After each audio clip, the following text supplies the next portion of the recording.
Chapter 83. Hey, don't be like this. Poplar Fruit said weakly. If there isn't enough food, we still have eggs. We can make do with a few fried eggs. How can we make do with food? Zheng Yujie and Duan Xueqing said in unison. Although one of them spoke in a high-pitched voice and the other in a soft voice, their opinions were surprisingly consistent. As soon as they finished speaking, the two looked at each other, and then fiercely turned their heads to the other side. Okay. Poplar Fruit scratched his head and didn't know what to do. Although he said that he had dated before, he had never faced two girls who were jealous of each other in front of him. Of course, Poplar Fruit didn't think that the two girls weren't happy because of him. He always thought that the two girls probably didn't get along and quarreled as soon as they saw each other. Now both of them were embarrassed. Then I'll go cook, Poplar Fruit said. He rolled up his sleeves and was about to follow Duan Xueqing to the kitchen. No, Zheng Yujie saw this and put down her phone. She strode over and grabbed Poplar Fruit's arm. Her pretty face was tense as she said, "You can't go." Why? Poplar Fruit was confused. Duan Xueqing stood there and looked at Zheng Yujie and her hand that was holding Poplar Fruit. Zheng Yujie hesitated for a moment before saying, "You can't go, you have to work." At this time, she also let go of Poplar Fruit's arm. Following this thought, she continued to say, "Don't you have a team meeting every day? It's almost time now, hurry up and go." Poplar Fruit looked up at the clock. It was true. Every day, he would have a summary meeting with the team before dinner to analyze the day's work and explain the problems in the translation manuscript handed in yesterday. But Poplar Fruit felt that it wasn't good to leave them outside the study. Duan Xueqing was a guest. It didn't make sense to let her cook for him. Seeing Poplar Fruit's hesitation, Duan Xueqing couldn't bear to let him be in a dilemma. She opened her cherry lips and said first, "Brother Yang, if you have something to do, you can do it first. I can cook. Let me do it." Okay, Poplar Fruit nodded and said, "Then I'll trouble you." Poplar Fruit went into the study to have a meeting with the team members. There were routine roars and happy praises. After 2 months of bumpy run-in, the other 3 people in the project team were doing well. There were not many things that Poplar Fruit needed to worry about. At present, he only needed to spend time to integrate everyone's translation style, and he didn't need to correct their semantic mistakes. In and out, another hour or so passed. In a relatively small space like the study, even if the outside world was noisy, Poplar Fruit, who was 100% immersed, wouldn't know. However, what was certain was that there was almost no dialogue between the two women. When Poplar Fruit came out, he saw that they were still the same as before. They were 1,000 miles away from each other, and he couldn't look at them directly.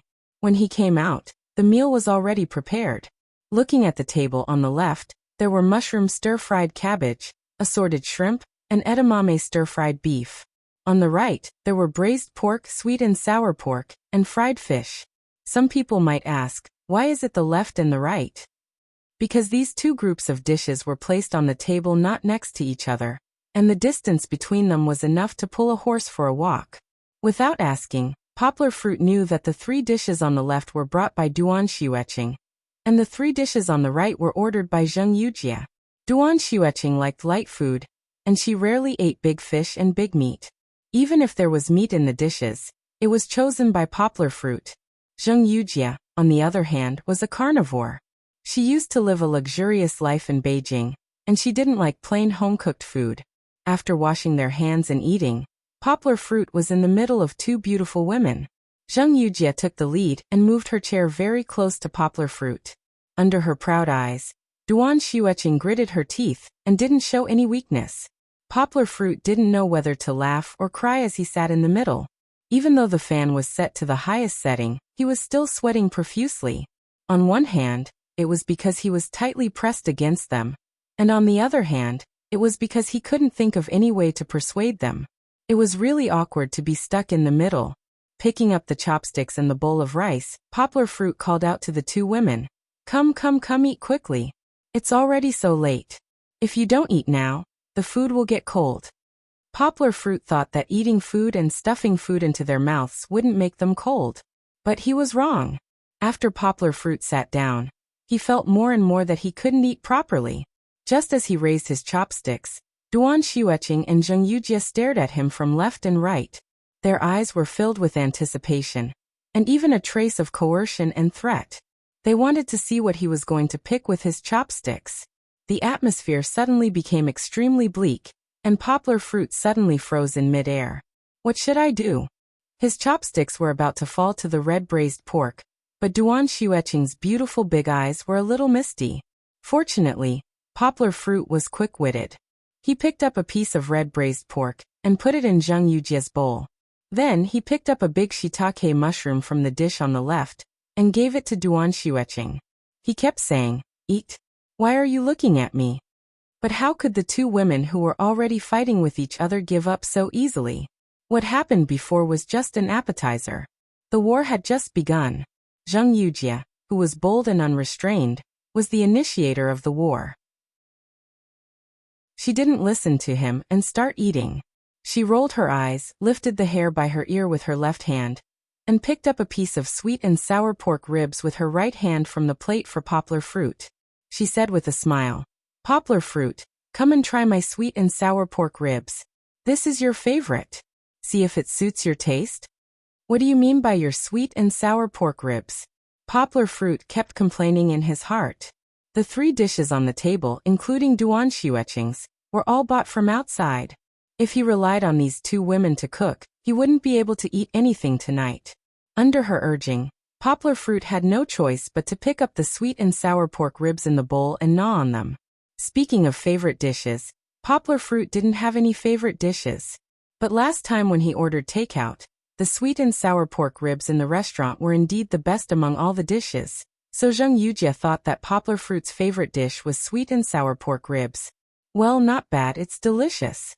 As a man who loved cooking, Poplar Fruit was never stingy with his praise. This sweet and sour pork ribs were indeed better than last time. Zheng Yujie probably ordered it from a big hotel. The taste, the heat, it was too much like a chef's cooking style. Really? Hearing Poplar Fruit's words, Zheng Yujie smiled coquettishly. She glanced at Duan Xueqing on the other side, picked up another piece for Poplar Fruit, and said, "Eat more if it's delicious." At this time, Duan Xueqing had just picked up the big shiitake mushroom that Poplar Fruit gave to her and took a bite. Seeing the Poplar Fruit praising Zheng Yujie's sweet and sour pork ribs and Zheng Yujie's proud look, the big shiitake mushroom, which was overflowing with juice and fragrance, tasted like wax now. Duan Xueqing lowered her head, and the front of her bangs covered her eyes, but the big shiitake mushroom, which was poked with chopsticks, hinted at her depression and entanglement. Duan Xueqing had been quiet and introverted since she was a child.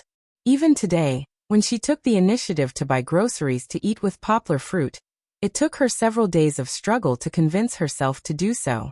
But tonight she didn't know what was wrong with her, but she couldn't control herself and was jealous of Zheng Yujie in front of Poplar Fruit. In the past, when faced with provocation, she had always been indifferent. She was such a cold and indifferent ice beauty. But her actions today had far exceeded her normal range. This was also the reason why she was hesitant. She couldn't accept such an intimate action of picking food for a man with whom she wasn't close. It could even be said that this matter had crossed her bottom line. But bottom lines were like records. Wasn't the purpose of setting them up for people to break? If the original atmosphere was as tense as before the First World War, then Zheng Yujie's glance was absolutely like the Sarajevo incident, quickly igniting the fuse of war. Duan Xueqing suddenly raised her head, stretched out her chopsticks, picked up a piece of white and tender shrimp, and put it in Poplar Fruit's bowl. Then, as if she had used up all her strength, she put down her chopsticks and lowered her head slightly. "You, Brother Yang, try my dish too." Duan Xueqing's voice was as low as a mosquito, which couldn't be heard. Poplar Fruit didn't see that Duan Xueqing's originally white ears, which were exposed from her long hair, had been dyed pink. Under the fine fluff embellishment, it was very cute. Good. Poplar Fruit certainly couldn't be biased. He also ate the dish that Duan Xueqing gave him. The taste is also very good. The shrimp is fresh and flavorful. It's delicious. Listening to Poplar Fruit's praise, Duan Xueqing blushed and lowered her head sweetly, and Zheng Yujie didn't want to give up. She stretched out her chopsticks to the plate of fried fish and said, "Poplar fruit, try my fish again. It's definitely better than those light dishes." Poplar fruit didn't want to continue. He held down Zheng Yujie's hand and didn't let her pick for him. He said a little angrily, "Enough. Don't pick here and there. You still want to give it to me. Do you still want to eat? Don't pick it up. I'll eat whatever I want to eat. You guys hurry up and eat." Seeing that Poplar fruit was about to get angry, Zheng Yujie had to take back her chopsticks and eat a little unhappily. After the meal, the three of them ate in silence. The two women didn't want to speak, and Poplar fruit also enjoyed this rare free time.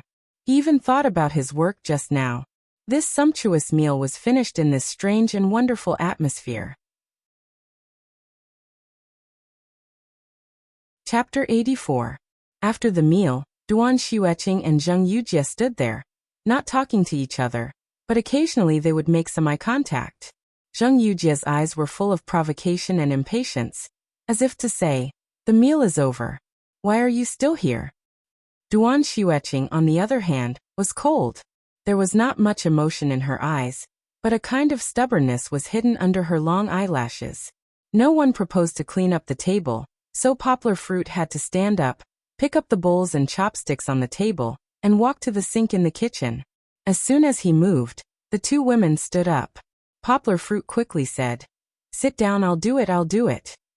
Poplar fruit really did not want the two of them to get involved. Not to mention that they were not cut out for this kind of work. They were now at daggers drawn. If they quarreled while washing the dishes, no matter how many bowls there were, it would not be enough for them to fight. In fact, washing the dishes was not too troublesome, because the 6 dishes were packed. They put them on the plates in plastic bags, so the leftovers could be directly thrown into the trash can. The plates were still clean, so they only needed to rinse them with water. In fact, only the bowls and chopsticks needed to be washed. Poplar fruit was very familiar with it, so he quickly cleaned it. Okay. Kiki woke up at this time, and Zheng Yujie carried her out of the crib in the living room. However, it was obvious that Zheng Yujie was too inexperienced in carrying a child. Her right hand, which should have been holding Kiki's little butt, was holding Kiki's calf. This made Kiki feel very uncomfortable, and she twisted and struggled. "Let me do it," Duan Xueqing said. "You do it? You know how to do it?" Zheng Yujie asked in a doubtful tone. "I will." Duan Xueqing was a man of few words, and didn't want to say another word to her. Zheng Yujie pursed her lips. She didn't want to admit defeat, but Kiki was making a fuss. She had no choice but to hand her over to Duan Xueqing and muttered, "I don't believe you. What can a silly girl do?" Duan Xueqing ignored her and focused on taking care of Kiki. A month ago, Duan Xueqing's childcare skills were not much better than Zheng Yujie's. Both of them were acting recklessly based on their impressions from watching TV. However, Duan Xueqing was much better now. During this period of time, Poplar fruit was not free. Sometimes, when Duan Xueqing came, she would volunteer to take care of her. Therefore, she had mastered the most basic skills of holding a child. At least, she didn't look as awkward as Zheng Yujie. However, it was too difficult for her to take care of Kiki, who had just woken up. As everyone knew, children were grumpy when they woke up, and Kiki was the most grumpy. She was very dependent on Poplar fruit. In the past, she didn't even want to let anyone other than her father hug her. Now she was a little better. She slowly accepted the hugs of people who were more familiar with her. However, she had just woken up and was in a daze. Subconsciously, Kiki still wanted to find her father's embrace. Only when she felt her father's familiar heartbeat would she be able to calm down. Although she had used all of her skills, Chi-Chi was unwilling to stop in her arms. Her large, dazed eyes were about to be covered with a layer of mist. Duan Xueqing was a little unhappy, and her mouth slightly pouted. On the other hand, Zheng Yujie was gloating from the side. She almost sneered. Hearing his daughter's cries, Poplar fruit hurriedly washed the remaining dishes and rinsed his hands. He didn't have time to find a clean cloth to wipe his hands, so he just wiped them on his clothes. He came out and took his daughter from Duan Xueqing's arms.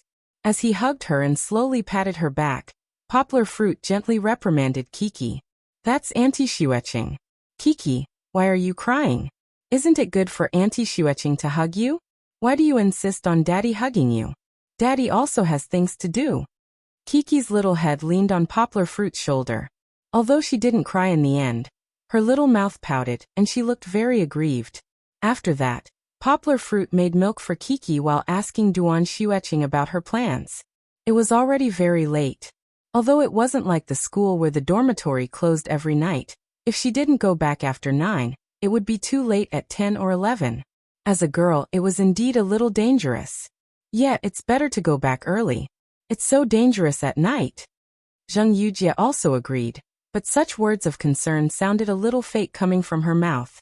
Duan Xueqing glanced at her indifferently. She didn't want to quarrel with her. In Duan Xueqing's eyes, quarreling was too embarrassing, especially with a thick-skinned old woman, like Zheng Yujie. It was tiring and exhausting. Whether she won or lost, she felt that she would lose a lot of impression points. Poplar Fruit also sensed that something was wrong. He quickly tried to smooth things over. It's indeed not safe at night. Why don't you sleep here tonight, Xueqing? The bed in the bedroom is very big. It's more than enough for you and Miss Zheng to sleep together. Who wants to sleep with her? Duan Xueqing snorted and said coldly. Zheng Yujie laughed and shook her head. You don't want to sleep with me. Even if you want to sleep with me, I won't sleep with you. Hey, both of you, stop talking. Poplar Fruit shook the milk bottle and persuaded. What's there to quarrel about? I'm just asking for Xueqing's opinion. Zheng Yujie said with some dissatisfaction. Poplar Fruit, why are you still calling me Miss Zheng?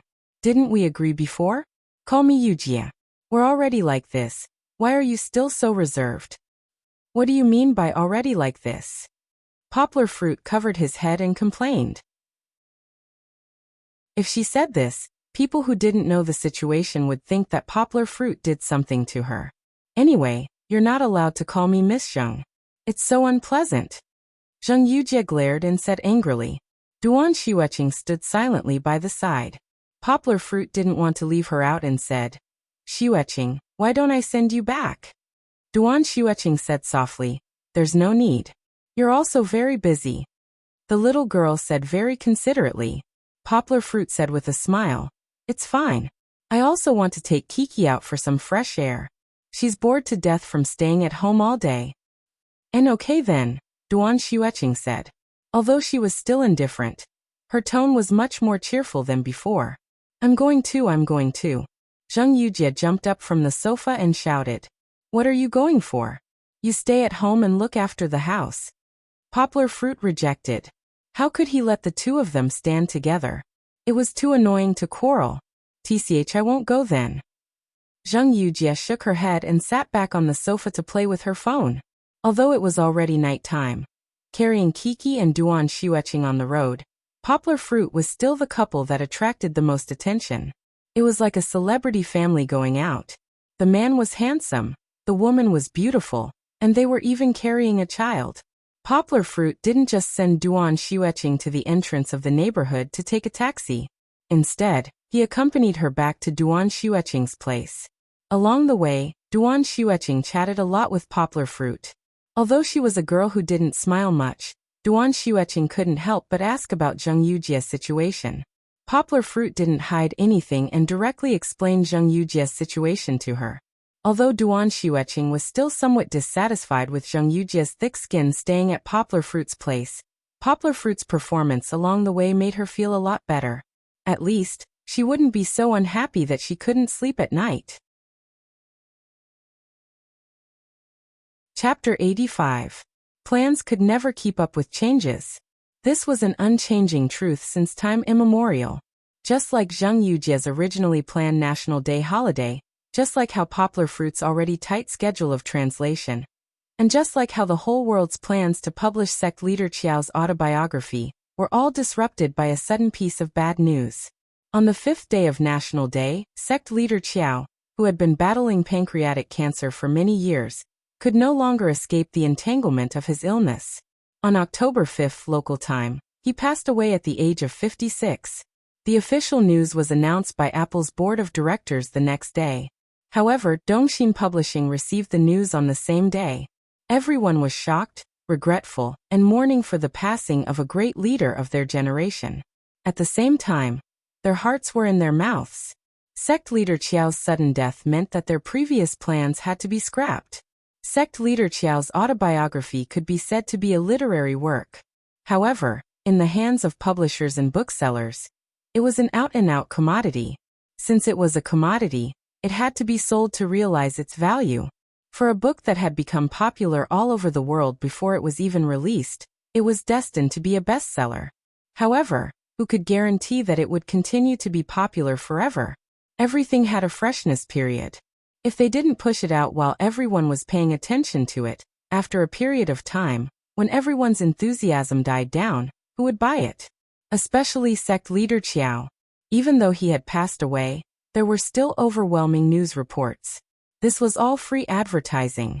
In another 1 or 2 months, everyone would gradually accept this fact, and their attention would be attracted by other things. Then, if they were to sell the book at this time, the results would definitely be much worse. After receiving the news, Zheng Yujie couldn't sit still anymore. She immediately booked the earliest flight back to Beijing the next day. Before she left, on the morning of the 6th, Zheng Yujie received an email from the United States. The United States had informed all publishing houses in the world that the publication date had been pushed forward from November 21st to the 24th of this month. It was another month in advance. In the email, the United States worriedly asked everyone if they could make it in time for the simultaneous publication. Because of the change in plans, they said that they wouldn't force everyone to follow in their footsteps. Before replying, Zheng Yujie asked Poplar Fruit seriously, "How much more do you have?" Poplar Fruit sternly told her that the rest of the manuscript would only be completed by the evening of the 12th, if they continued at their current speed. However, Poplar Fruit hesitated for a moment before gritting his teeth and saying, "Don't worry, we'll work overtime and give it a try. We'll give you the manuscript before the evening of the 9th. Zheng Yujie nodded her head in satisfaction. Then, she got the publishing house to reply to the American side, stating that they would be able to launch the English version at the same time. Many countries and regions didn't hesitate to join the team with the simultaneous publication team. After all, the gimmick of simultaneous publishing was really a big selling point. It was something to be proud of to be able to enjoy the long-awaited masterpiece with a foreigner at the same time. Even the Apple's iPhone was not launched with the domestic market and Americans with the market. If someone else was already in the market and they were still taking their time, the customer's enthusiasm would definitely be greatly affected. Since they had agreed to the simultaneous publication, Zheng Yujie couldn't afford to delay any longer. She flew back to Beijing and immediately took a taxi back to the company. The company's French design director was originally overseas for a vacation. He was also on his way back. After Zheng Yujie returned to Beijing, she no longer pretended to be seductive like she was in Poplar Fruit's house. Instead, she once again showed her clean and neat look of a strong woman. Although she was young, she grew up in a political family. Under the influence of others, she handled things neatly and efficiently. As the date was suddenly brought forward, the company was suddenly in a mess. Sales and printing, review and editing, and so on. All the departments were red with anger because of the various conflicts and disagreements in the plan. As soon as Zheng Yujie returned to the company, she called for a meeting with the people in charge of each department. The meeting lasted from 2 in the afternoon until the next morning. All the disagreements were resolved in this meeting. She was swift and decisive. Immediately, a new detailed plan was drawn up and sent to the computers of all the employees involved in the project. The whole company immediately worked at full speed. The sales department held a meeting to reformulate a new marketing strategy. The advertising department also joined in the discussion. Time waits for no one. Taking advantage of this opportunity, they quickly responded. The promotion effect would be twice the result with half the effort. The editing department also quickly organized people to review and typeset the completed manuscript. They also made some minor adjustments to the original cover and typesetting style. On this issue, there was actually a small disagreement in the editing department. Some editors thought that it should be like the previous best-selling books, adding some celebrity testimonials and adding some gimmicks. However, some editors thought that the book should follow sect leader Qiao's usual style. It should be simple but not simple. They wanted to use a clean and tidy appearance and exquisite color matching and workmanship to gain the approval of sect leader Qiao's fans. In the end, Zheng Yujie decided to agree with the latter's opinion. A special situation should be handled in a special way. How could one achieve success by sticking to the rules? Not to mention Zheng Yujie's side, Poplar Fruit's side was also doing their best. First of all, Guan Yanqi was sick. In fact, Guan Yanqi had a fever on the 4th and was in a daze for several days. The efficiency of his translation was too low. Not only was it slow, but it was also full of mistakes. Poplar Fruit spent a lot of time editing his manuscript every day. With a headache, Poplar Fruit gave Guan Yanqi a day off to rest well, and come back to work when he was completely recovered. After the other 2 team members heard the news, they also stayed up late with Poplar Fruit to work hard. For 2 days they couldn't take it anymore. They weren't monsters like Poplar Fruit, who only needed 3 hours of sleep to be full of energy under the nourishment of internal cultivation. After staying up for 2 days and nights, they became much more haggard. Poplar Fruit couldn't stand it anymore, and urged them to go to sleep. So for 1.5 days, Poplar Fruit worked alone. He didn't even sleep for 3 days. He didn't even close his eyes for a minute. He relied on his willpower to hold on.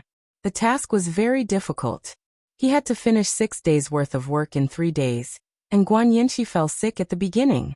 Fortunately, Guan Yanqi didn't let him down.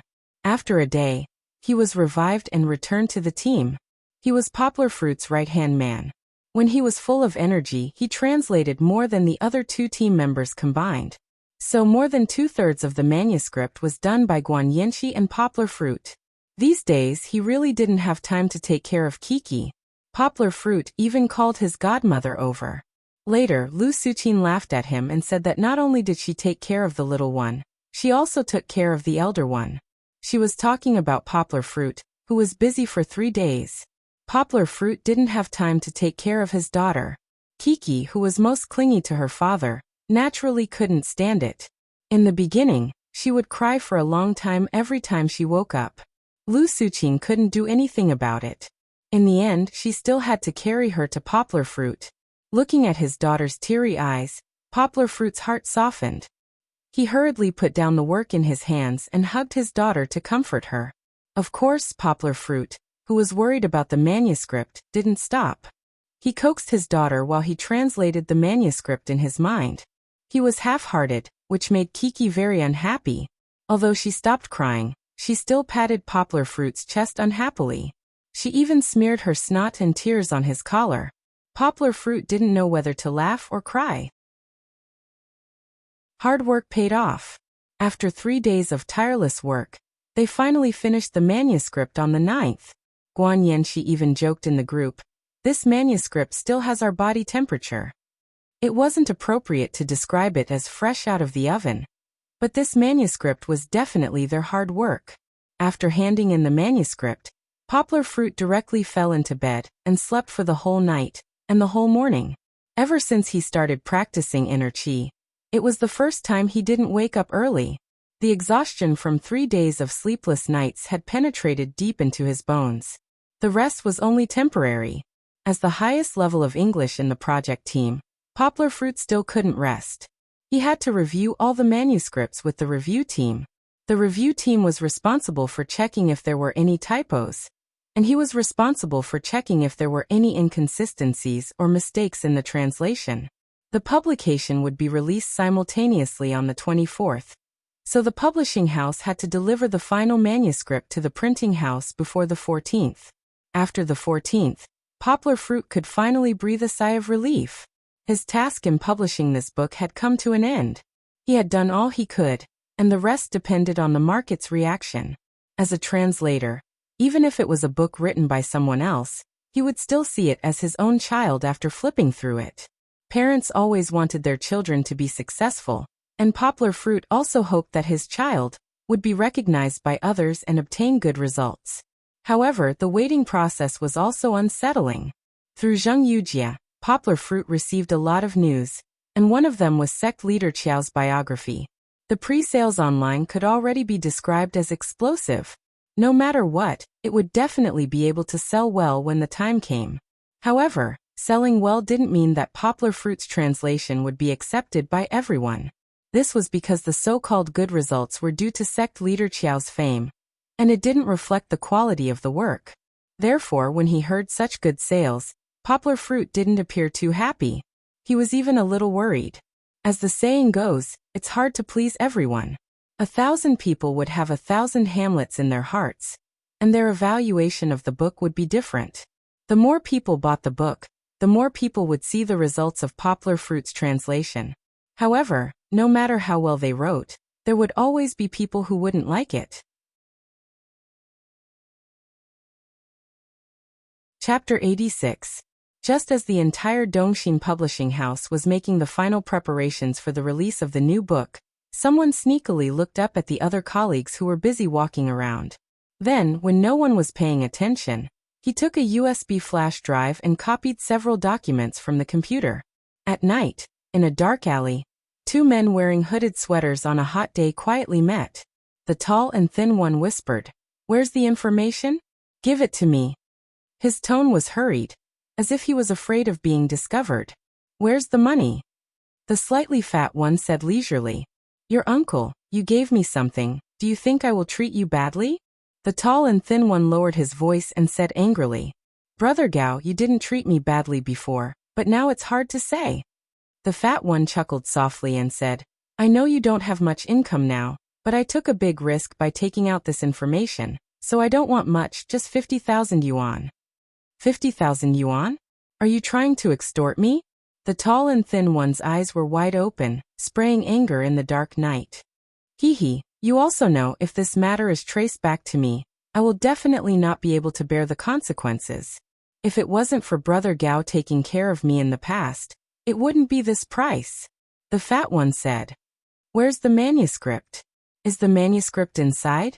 The tall and thin one asked. "There's no manuscript, I don't have this authority." The fat one shook his head and said. The tall and thin one said angrily, "You dare to ask me for 50,000 yuan without a manuscript?" The fat one said, "Hey, you still want a manuscript? Do you know what the consequences of cutting off other people's source of income are? When the time comes to investigate, you and I will have to go to jail for 2 years.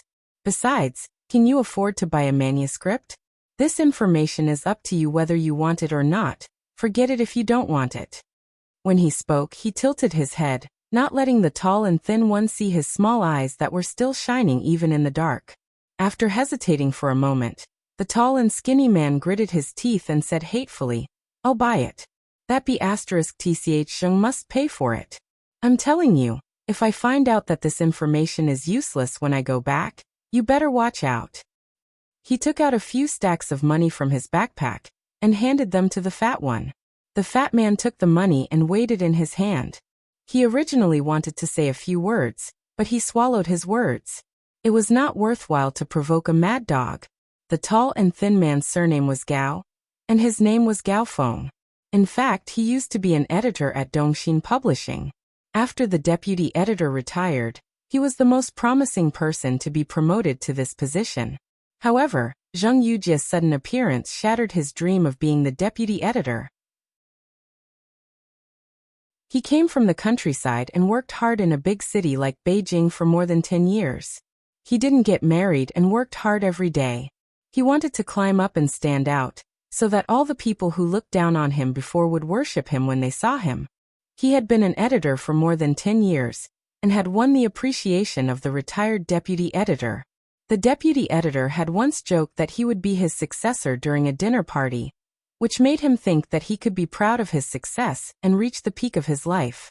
It was also because of the huge gap between gain and loss that he completely sank into the mire of revenge. First, he resigned in anger. How could he be willing to be under someone, especially a woman who was more than 10 years younger than him? Second, he sought revenge. After he resigned, he went to a small newspaper to be the deputy editor. However, the treatment of the deputy editor of a small newspaper was not as good as before he resigned. Soon after, he resigned again. The continuous setbacks in the workplace made him hate the woman who relied on the shadow of her ancestors to get to the top. Even more, it could be said that he put all his failures on Zheng Yujie.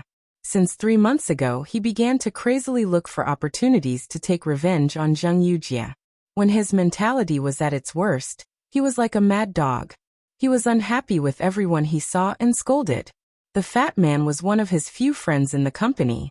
They didn't lose touch with each other, and would occasionally come out for a few drinks. However, the others were tired of the way the man with the surname Gao complained and cursed Zheng Yujie every time he drank too much. The fat man found an opportunity to make money from it. This was also the reason for the plot that happened before. The fat man didn't check the money carefully. He just casually took out 2 bills from each stack and rubbed them under the light of his phone. The money felt right. He nodded, took out a USB flash drive from his trouser pocket, and handed it to the tall and thin man. The information in the USB flash drive wasn't actually a secret. It was just the personal information of Poplar Fruit and the other 3 translators. Dongxin Publishing had always kept it under a lid and kept it a secret. Ever since the news of sect leader Qiao's autobiography came out, the whole country was guessing. If this information was used well, it might be a huge blow to the new book that was about to hit the market. That was why the fat man was so bold as to sell this information for a high price of 50,000 yuan. After a long time of sitting and eating, the tall and thin man had already squandered most of his savings. However, he was eager to take revenge, so he still couldn't wait to buy it. One hand handed over the money, and the other hand handed over the goods. A deal that was as mysterious as a secret agent meeting was concluded just like that.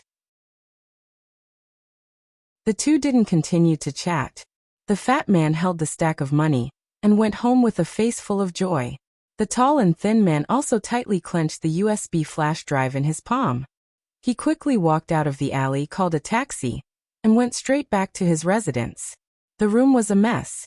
On the bed, on the chair, and on the floor, there were clothes that were casually thrown away. The beer bottles and cans on the table were crooked, and there was almost no place to put one's feet. The tall and thin man didn't care. He swept all the bottles and cans on the table to the floor with one hand. Fortunately, there was a layer of carpet on the floor. Otherwise, who knew how many beer bottles would have been smashed? He pulled out a laptop that he hadn't used for a long time from the closet. Like a headless fly, he searched for the power adapter that he didn't know where he threw it. After a long time, he finally turned it on. The laptop's fan made a squeaking sound, indicating that it had been in disrepair for a long time. However, the tall and thin man didn't care.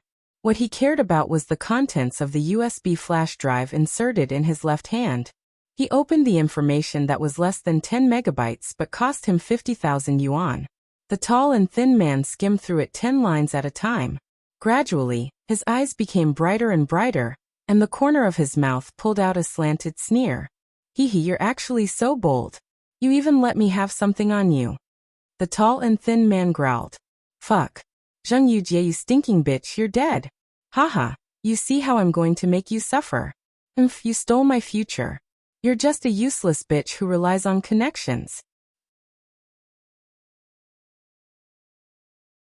Chapter 87. It had rained heavily in Yangcheng last night, and the air was slightly chilly. It helped to drive away the summer heat, but at the same time, it also brought a lot of trouble to Poplar Fruit. Xiao! A short sneeze sounded, and Poplar Fruit hurriedly pulled out a tissue from the table and gently wiped Kiki's nose. Perhaps it was because she had grown a little and her body was more flexible, but Kiki's sleep at night wasn't as peaceful as before. She liked to kick off her little blanket in the middle of the night. Previously, when godmother Lu Suqin was still around, she would wake up several times every night to tuck in Kiki's blanket. However, Lu Suqin had gone back yesterday, and Poplar Fruit, who had just freed himself from the thick stack of books, took over the task of taking care of Kiki. Poplar Fruit, who was still a little absent-minded, didn't pay attention to this detail. In the end, after a storm, Kiki didn't cover herself properly and caught a cold. Early in the morning, she kept sneezing nonstop. Xiao! Another sneeze. After sneezing too many times, Kiki was a little tired.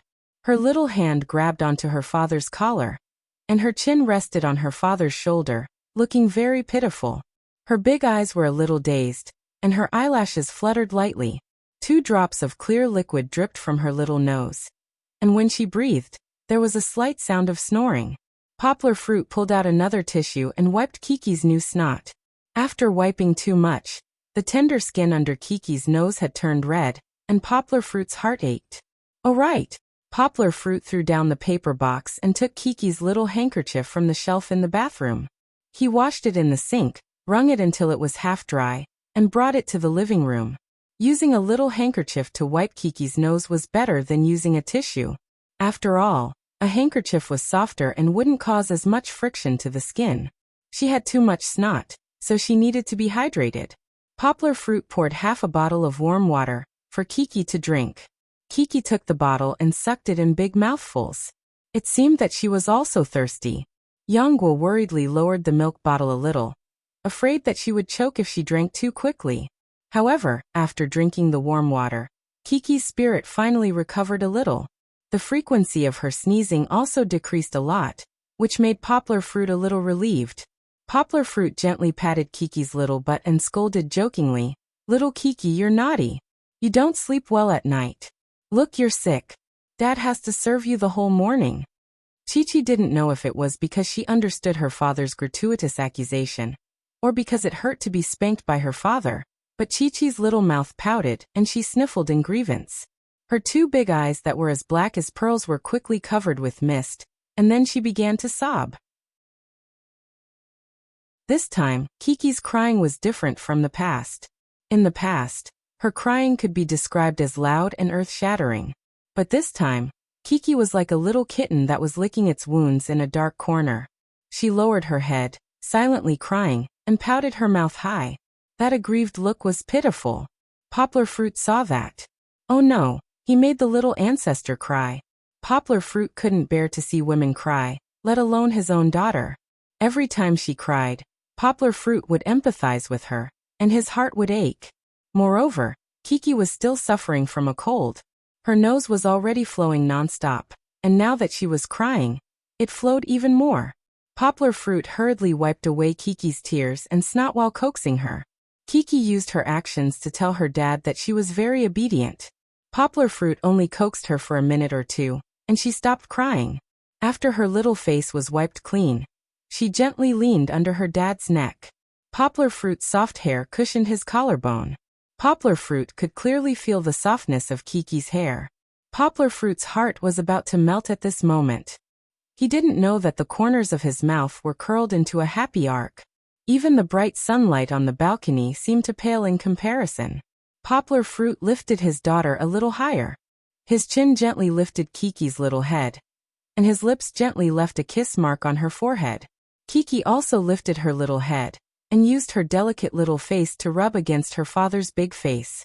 Although she didn't have the strength to laugh because she had sneezed all morning, her eyebrows arched, and the 2 clear crescent moons reflected her father's appearance. She had a sweet smile on her face, and she looked like a little angel full of love. With a daughter like this, what more could a husband ask for? Poplar Fruit only felt that no matter how many twists and turns there were in life, as long as he had Kiki by his side, his life would definitely be blissful. This kind of bliss couldn't be felt by those who hadn't personally experienced it. Perhaps they could only snort in disdain. This kind of bliss couldn't be described with words, because all words seemed so pale and powerless in front of it. This kind of bliss, perhaps only a great poet like Heise could use the same beautiful poem to set it off from another side. Facing the sea, the warm spring flowers bloom. It was simple, but most people couldn't reach it in their entire lives. Coincidentally, it was the weekend. Seeing that Poplar Fruit was free, Song Jiwen started to be restless again. In the afternoon, he wanted to drag Poplar Fruit to play games. Poplar Fruit punched him and said in a bad mood, "Play, play, play. You only know how to play." Playing games in the afternoon was indeed not a good choice. Although Kiki was resting now, her cold hadn't completely recovered. She would suddenly sneeze from time to time. Even if Poplar Fruit was free to play, he wasn't in the mood to do so. He had to take care of Kiki. However, Kiki's condition improved greatly at night. Poplar Fruit was in a good mood, so he agreed to play Crossfire with Song Ji-wen. Poplar Fruit hadn't played this game in a long time. Previously, Song Ji-wen was too busy to play. Later, it was his turn to be busy. It had been almost a few months. Touching the Logitech mouse that was specially used for gaming, Poplar Fruit didn't know if it had become cold, because he hadn't played for too long. During this period of time when Poplar Fruit wasn't free, Song Ji-wen would still play a few rounds by himself when he was bored. However, in the first district of Shanghai, with Song Ji-wen's standard, it was still very difficult to achieve results. Most of the time, he lost more than he won. If he met a professional expert, it would be a bloodbath. This was also the main reason why Song Ji-wen wanted Poplar Fruit to play together. During this period of time when Poplar Fruit wasn't playing, Song Ji-wen discovered a strange thing in the first district of Shanghai. There were many IDs that were very similar to their nicknames. For example, Strange Eagle Hero, Immortal Eagle Hero, Mysterious Eagle Hero, and so on. There were even Eagle Hero, Giant Eagle Hero. Even his ID was widely imitated.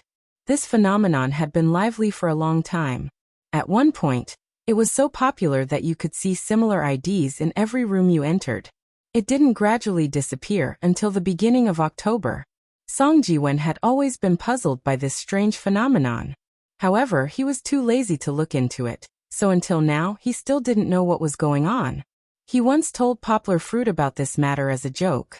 Poplar Fruit was very busy, so naturally, he just laughed it off. They didn't know that in fact, the instigator of this matter was themselves.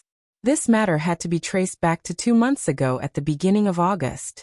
At that time, they were weak against strong opponents in a game. They even turned the tables and defeated the veteran Team AC team in the first district of Shanghai. A motley crew composed of unknown passers-by was able to defeat AC team, whose lineup was almost complete and could compete for the Amateur League Championship. In that game, they had a teammate with the ID Big Dragon. This was his alternate account. In fact, Big Dragon was a very famous game video podcasting yuku. He attracted a large number of viewers with his witty ridicule and superb video editing skills. He made the 2 replays that he played with Poplar Fruit into commentary videos, in which he analyzed several sniping clips of Poplar Fruit that stunned the audience through almost movie-level recording and editing. Every time he fired, the audience could appreciate Poplar Fruit's operation of his character from many angles. He even made the shooting of the bullets to the enemy fall in slow motion. There was a famous saying in the NBA. Everyone who watches a highlight reel is Jordan. It meant that even if a player was on the bench, as long as they were edited by a master editor, their own 10 best balls would look like a top-notch level. However, every ball was something that could only be found by chance in their career.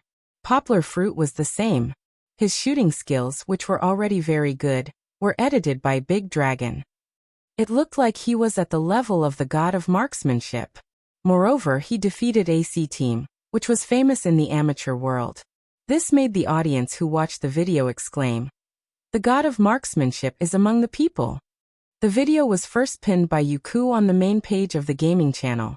Then it was reposted by major gaming websites. The more people saw it, the more people discussed it. Later, some professional team members also joined in.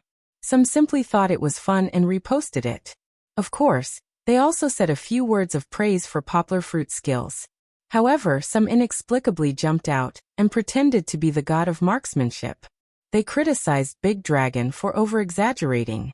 They said that Poplar Fruit's skills were not at the level of a professional, and that any professional sniper could kill Poplar Fruit. The first part of what they said was quite reasonable. Poplar Fruit's skills were indeed exaggerated under the editing of Big Dragon. However, they belittled Poplar Fruit's skills in the end. This made many players, who were happy to see Silk's counterattack, unhappy. They all attacked this professional player, and for a while, there was an uproar. What really made everyone stop was that Bao Gu, who was known as the #1 sniper in the Southwest, came out. He posted 2 Weibo posts. The first one was to analyze Poplar Fruit's skills from an objective point of view. Everyone calm down. The Condor hero has fought against 2 of my teammates on the second team. I've also seen the battle replay. He's really good. It's not that he's particularly strong, but it's also not that he's weak and can't beat professional players. In terms of marksmanship, he's still a long way from the main snipers of several teams that can enter the CFPL qualifiers. However, even among professional players, he's still considered one of the best. Chapter 88. Bao Ji's second Weibo didn't hide his admiration for Condor Hero. Everyone, don't be blinded by the aura of a professional player. Professional players just have more systematic practice than everyone else. Many experts are actually hidden among the people. Hero Condor is the most skillful CF player I've ever seen in using a gun. Although he lacks some special skills, he has a lot of potential. If he goes through a period of training and competitions, he might become a god of guns. If he's willing to walk the path of a professional player, the door of Team 9 Springs will always be open for him. The praise of the Southwest's #1 sniper god pushed the ID Condor Hero to the forefront. However, after Poplar Fruit played that game, he disappeared for a few months. Everyone messed around for a while, and found that all the names that popped up were either Li Kuei or Li Guei. Those similar IDs that appeared in the first district of Shanghai were all defeated one by the professional players who wanted to test the strength of the Condor Hero, and were forced to abandon their accounts. And the Condor Hero pictures that were posted online often attracted the ridicule of a group of truth emperors. There were too many fake things, and people gradually lost interest in the once popular Condor Hero. Thus, the matter gradually calmed down. When Poplar Fruit and the others went online and entered the room, no one was in the mood to greet them. Thus, Poplar Fruit and the others continued to be kept in the dark. Bang! An empty sound came from the headset. Poplar Fruit sighed and moved the mouse in his hand while quickly retreating to the corner. During this time, Poplar Fruit's left hand didn't become rusty, but his right hand wasn't as nimble with the mouse. Actually, this situation wasn't that hard to explain. When translating manuscripts, Poplar Fruit rarely used the mouse, but the keyboard was different. Often, Poplar Fruit's hands would fly across the keyboard, typing out long lines of words. The skills of his left hand didn't deteriorate, but rather improved. This was all subtly trained. The first few shots missed. Fortunately, under the control of his left hand, Poplar Fruit's movements were so agile that it was somewhat strange. Poplar Fruit managed to avoid certain death a few times. Even so, due to his numerous mistakes, not only did he indirectly cause the deaths of 2 of his teammates, but his own health was also almost depleted. What the F***ck? A teammate began to complain. Do you know how to use a sniper rifle? If you don't know how to use it, then don't use it. Using the great god's name, he's playing so badly. At first, Poplar Fruit thought that he was talking about how famous the ID Condor Hero was in the novel, but he ignored his teammates' accusation. First of all, it was true that he didn't play well in the first place. He let his teammates die because of him. Secondly, there was no point in arguing with his teammates. Strength came from real bullets. Compared to Poplar Fruit's mediocre performance, Song Jiwen exploded. His AK was very aggressive. From another direction, Song Jiwen had already reached the enemy's rear. From time to time, the words Condor Hero would pop up in the upper right corner of the screen. After one round, Poplar Fruit didn't manage to get a single kill. On the other hand, Song Jiwen had cleanly defeated the enemy. Of course, this had to do with the fact that the opponent wasn't a particularly strong player. The overall strength of this room was slightly weaker than the top players in the first district of Guangzhou. Poplar Fruit wasn't worried about his own results. It was impossible to recover all of a sudden. He would take it slow. After the first round, Poplar Fruit felt that his hand was still recovering a little slowly. Although he still managed to get a few kills in the end, these results were all achieved through fixed-point sniping. For a sniper, fixed-point sniping was the foundation. It didn't mean that one would be strong if they had a solid foundation. If they only knew how to do fixed-point sniping, then they would definitely be eliminated. In the second round, they changed rooms. This time, there were several people in the room with shiny team logos.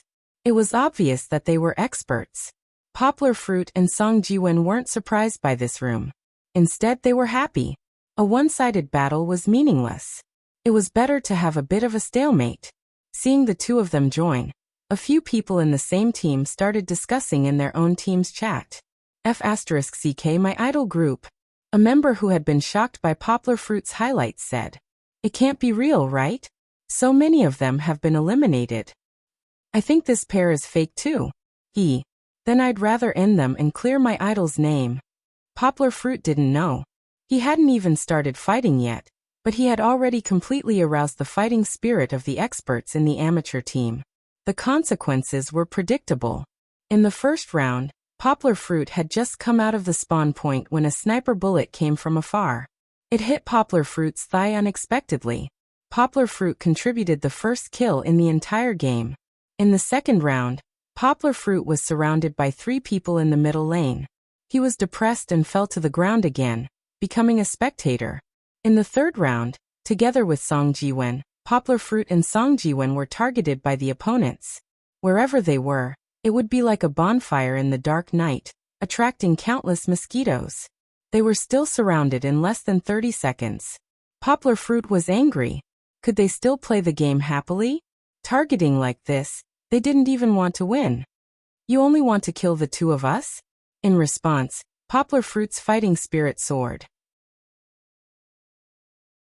He gritted his teeth and said in his heart, there's no enmity between us. Yet you don't want to give us a way out. Just you watch. Watch how I, Poplar Fruit, kill my way out. A new round began. Poplar Fruit was highly focused. Under the stimulation of his rapidly secreted adrenaline, the feeling of his right hand holding the mouse disappeared without a trace. The first shot didn't hit anyone, but Poplar Fruit could clearly feel his hand returning. All that was left was to make some minor adjustments. It was the same as the previous rounds. Poplar Fruit had just revealed his head when countless people surrounded him. Poplar Fruit fought as he retreated.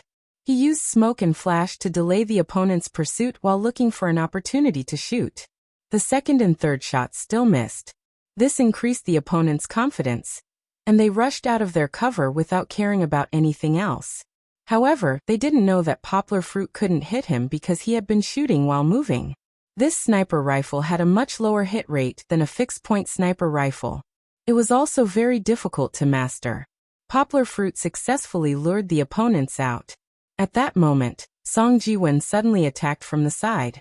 The camouflage AK in his hand poured out angry fire. After a round of bullets, the 3 enemies in the row fell like wheat being cut down. Only a few experts were smart and didn't rush out of the smoke to escape.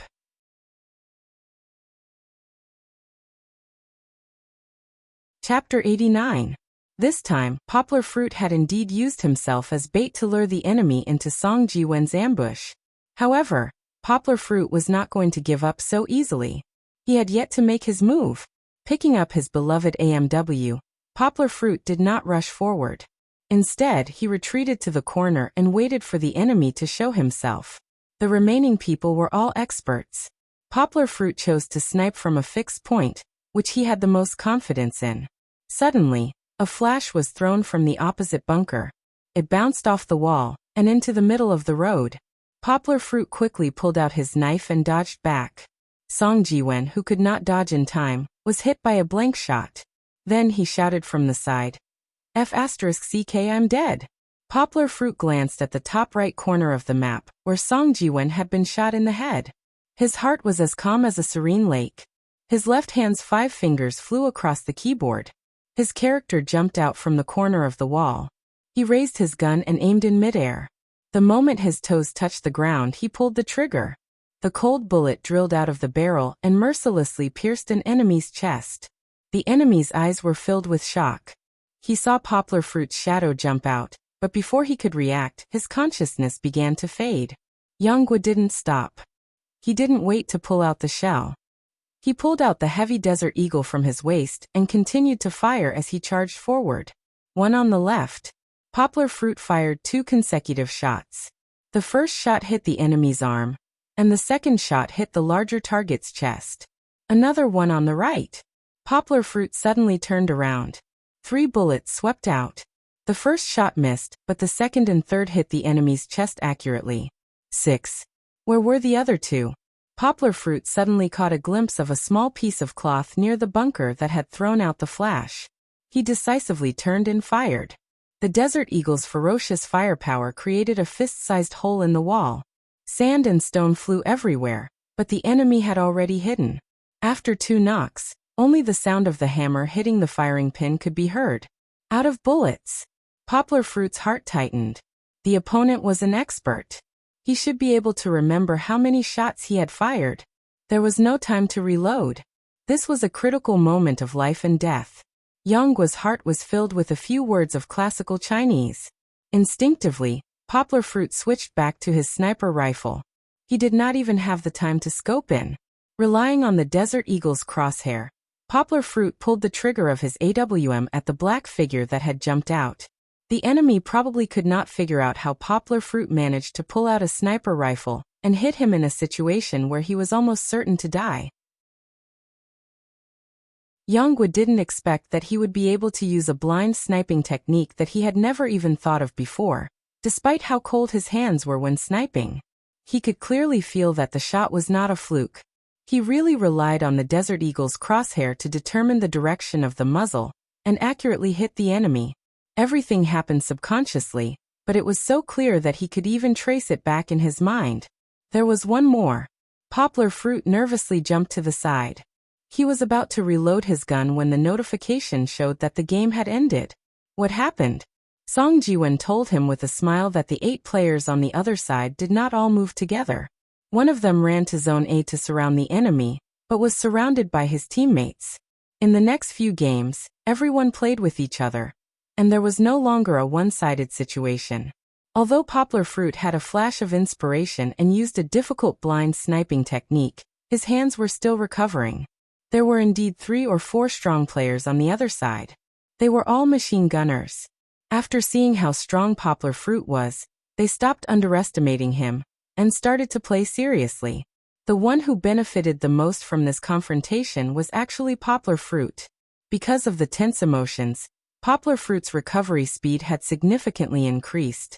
After one game, neither side was satisfied, so they immediately started a new game. It was still the same players, but this time Poplar Fruit started to show his prowess. He started to use some tricks with his sniper rifle, such as a jump snipe and a flash snipe. He was able to achieve success again and again. This time, the opponents were starting to feel overwhelmed. The opposing team did not have a sniper lineup. At one point, one of the machine gunners switched to a sniper rifle, but he was defeated by Poplar Fruit in several games and had to give up. A lineup without a sniper was at a disadvantage in the mid-long range. Especially in a map like Blacktown, Poplar Fruit's role was even more obvious. Many times, before they could even reach the defenders, they had already lost a few people. After more than half an hour, Poplar Fruit's team won the game without much difficulty. Poplar Fruit did not know that the opposing team was arguing because of him. A few people started to doubt whether the shining Poplar Fruit was the real Condor Hero. However, the die-hard fan of Condor Hero firmly disagreed. He protested. Definitely not. Condor Hero is a sniper god, but he doesn't look like a sniper god. Is he good? I don't think so. If he's not good, then can you beat him? Who was the one who said he was going to teach him a lesson? I don't think his name is an imitation no matter how I look at it. I can't find any flaws in it. And I think he's really good. Then it can only be said that he stole Condor Hero's account. Condor Hero is 100 times better than him. The die-hard fan swore to defend Condor Hero's dignity and refused to back down. What's there to argue about playing a game? Let's fight another round as soon as possible. Someone who didn't help either side said. What fight? We don't have a sniper on our side. We can't beat him at all. Someone said gloomily. It seems like the home team's brother Ming is online. Let him play. Chun, go and kick out a passerby. I'll let brother Ming join. The battle team they were in was a second-tier semi-professional battle team. The reason why they were called a semi-professional battle team wasn't because they weren't strong enough. On the contrary, their main team's strength was something that many second-tier professional battle teams didn't dare to underestimate. This was formed by a group of experts who didn't want to play as a professional. They didn't participate in the Grand Prix. Normally, they would substitute for leveling. Only in big competitions like WCG, CFPL, or team ranking competitions would they gather to compete with professional teams. Of course, it was unlikely for them to enter the finals of big competitions. After all, the strength of the dozen or so veteran teams was there. It wasn't easy for anyone to shake them. However, in team ranking matches, they were often ranked in the top 40 in the country. This was already very good. Brother Ming's ID was Rukawa Akira. He was the home team's main sniper. His strength wasn't bad, and he was also a well-known figure in the circle of traversers. On the 4th of the year, a CFR-themed website launched the Sniper God ranking. This ranking was based on the results of various godly IDs in the game and their performance in various competitions. This ranking was definitely different from the actual situation. On the Sniper God leaderboard, Dongjia's White Sand was at the top. This made the other Sniper Gods fans very unhappy. This was because White Sand's contribution to the team was very high. However, when it came to actual strength, the top snipers like Matsi from Tsukuyomi and 80 kilograms from Zhongjia could not be judged by a simple leaderboard. However, the difference wasn't too big. Just like how they weren't ranked first, their true strength wouldn't drop to the top 20. Therefore, this ranking was also a reference. Bao Gu, who previously supported Poplar Fruit, was ranked 13th. This was related to the fact that he had gradually faded out of the team's frontline and put more energy into the operations of the team. Rukawa Akira was ranked 45th. For a non-professional player, this was already a very good result. It should be known that their team's results couldn't be compared to professional teams. Originally, he wanted to play a few rounds. When Rukawa Akira received a call from his teammates, he happily agreed. With Rukawa Akira's participation, the situation tilted again. However, this time, it was Poplar Fruit's turn to feel uncomfortable. Rukawa Akira didn't go up against Poplar Fruit. From the beginning, he wasn't told about Poplar Fruit's strength. He just played according to his own ideas. In the end, one by one, Poplar Fruit's teammates were killed by bullets flying out of nowhere. The first one to be hit was Song Jiwen. Although he wasn't a professional player, Rukawa Akira was still someone who had participated in many competitions. He already knew all kinds of sinister corners like the back of his hand. Song Jiwen had just sneaked around a corner when he heard footsteps from afar. He suddenly dodged and fired. Before Song Jiwen could react, he was already dead. Without the support of his teammates, Poplar Fruit was fighting alone. He killed 2 people, but more people came at him. He could only obediently accept his fate. After a few rounds, Poplar Fruit's teammates were scared. They were all timid and didn't dare to rush out. They could only hide in their own half of the field. However, they weren't defenders. As lurkers, if they didn't attack, it meant that they were going to lose. Poplar Fruit couldn't stand it anymore. In this situation, someone had to stand up. Since the machine gunners were hiding in the back, then let him, the sniper, open up the situation. Poplar Fruit had a feeling that Rukawa Akira was strong. Although he hadn't been killed by Rukawa Akira, yet, from his glorious kill count, he was definitely an expert. He was a cold-blooded killer like a king cobra. Therefore, Poplar Fruit didn't dare to be careless. He used a smoke bomb as a cover. After firing 2 shots, he quietly crept up from the side. Rukawa Akira was very experienced. He watched the smoke float for a while. After a long time, no one rushed out. He guessed that someone might take the side path, so he sent a teammate to watch the side path. At this time, Poplar Fruit jumped from the corridor to the side path. The moment he peeked out, he discovered the enemy.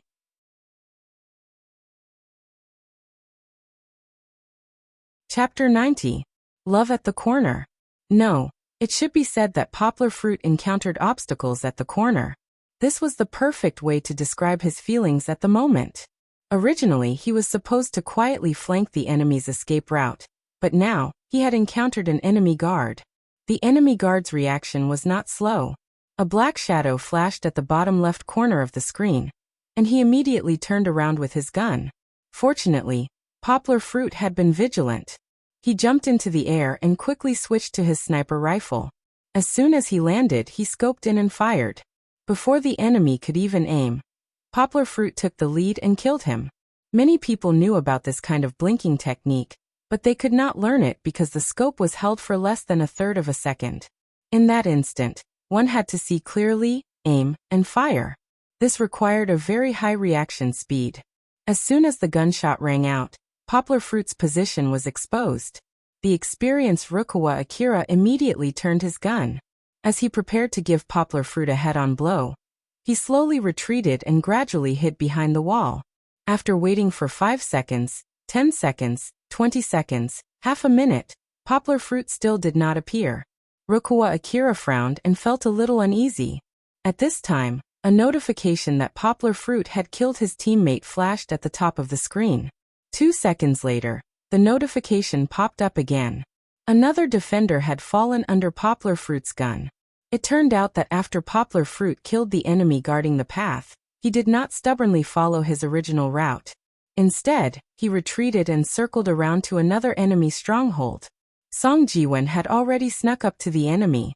He waited for Poplar Fruit to get into position before throwing out his smoke flash.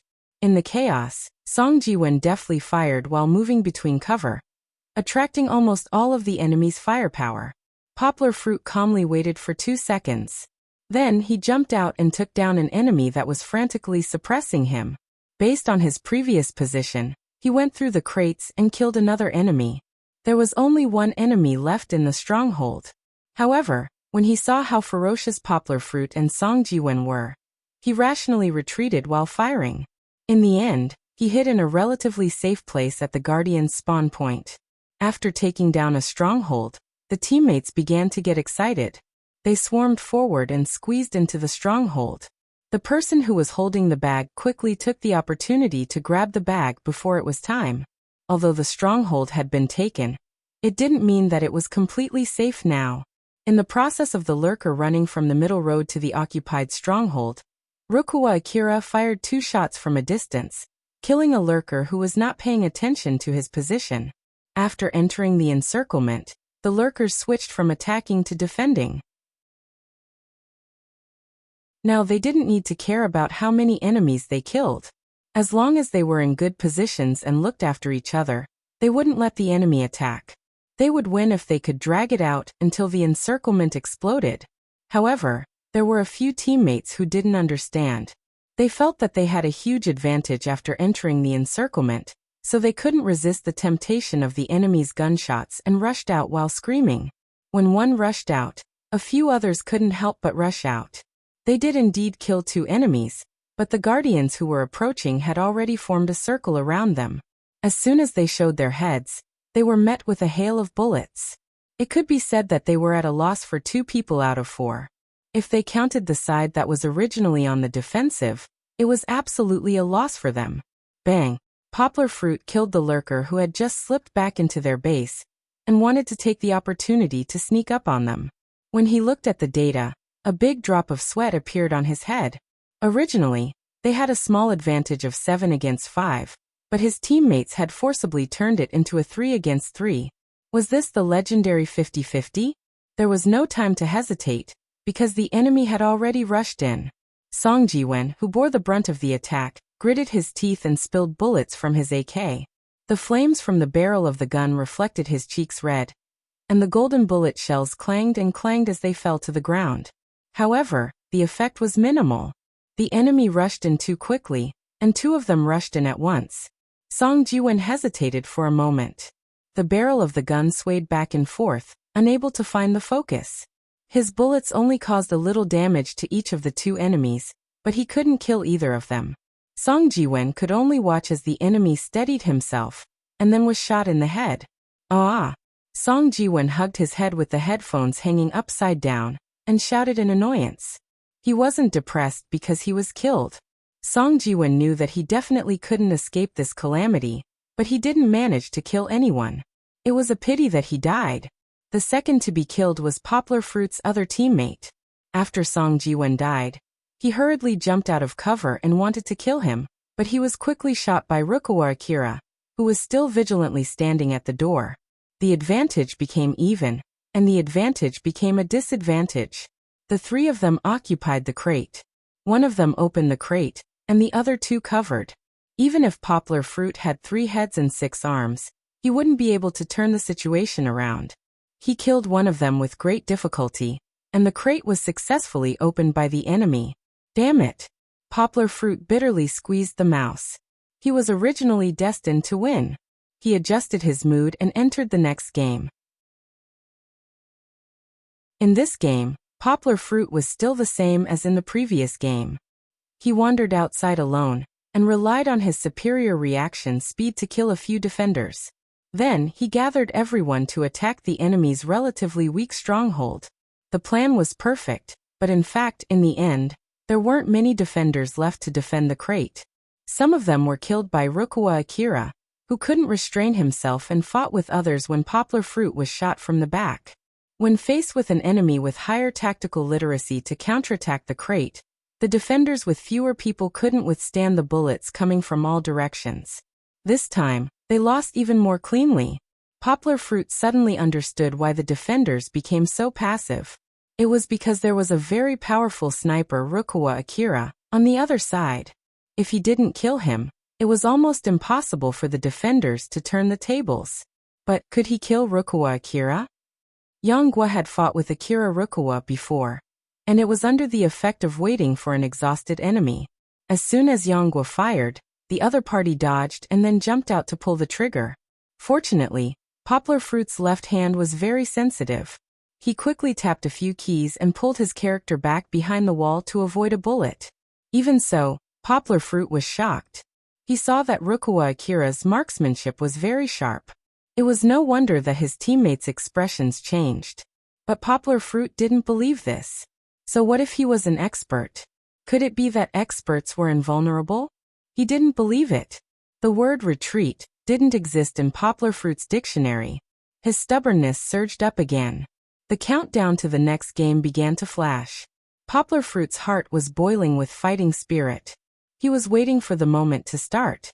He couldn't wait to challenge the best sniper he had ever seen in the game.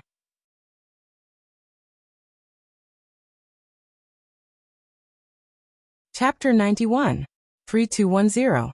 As soon as the time was up, Poplar Fruit ran out like a wild horse.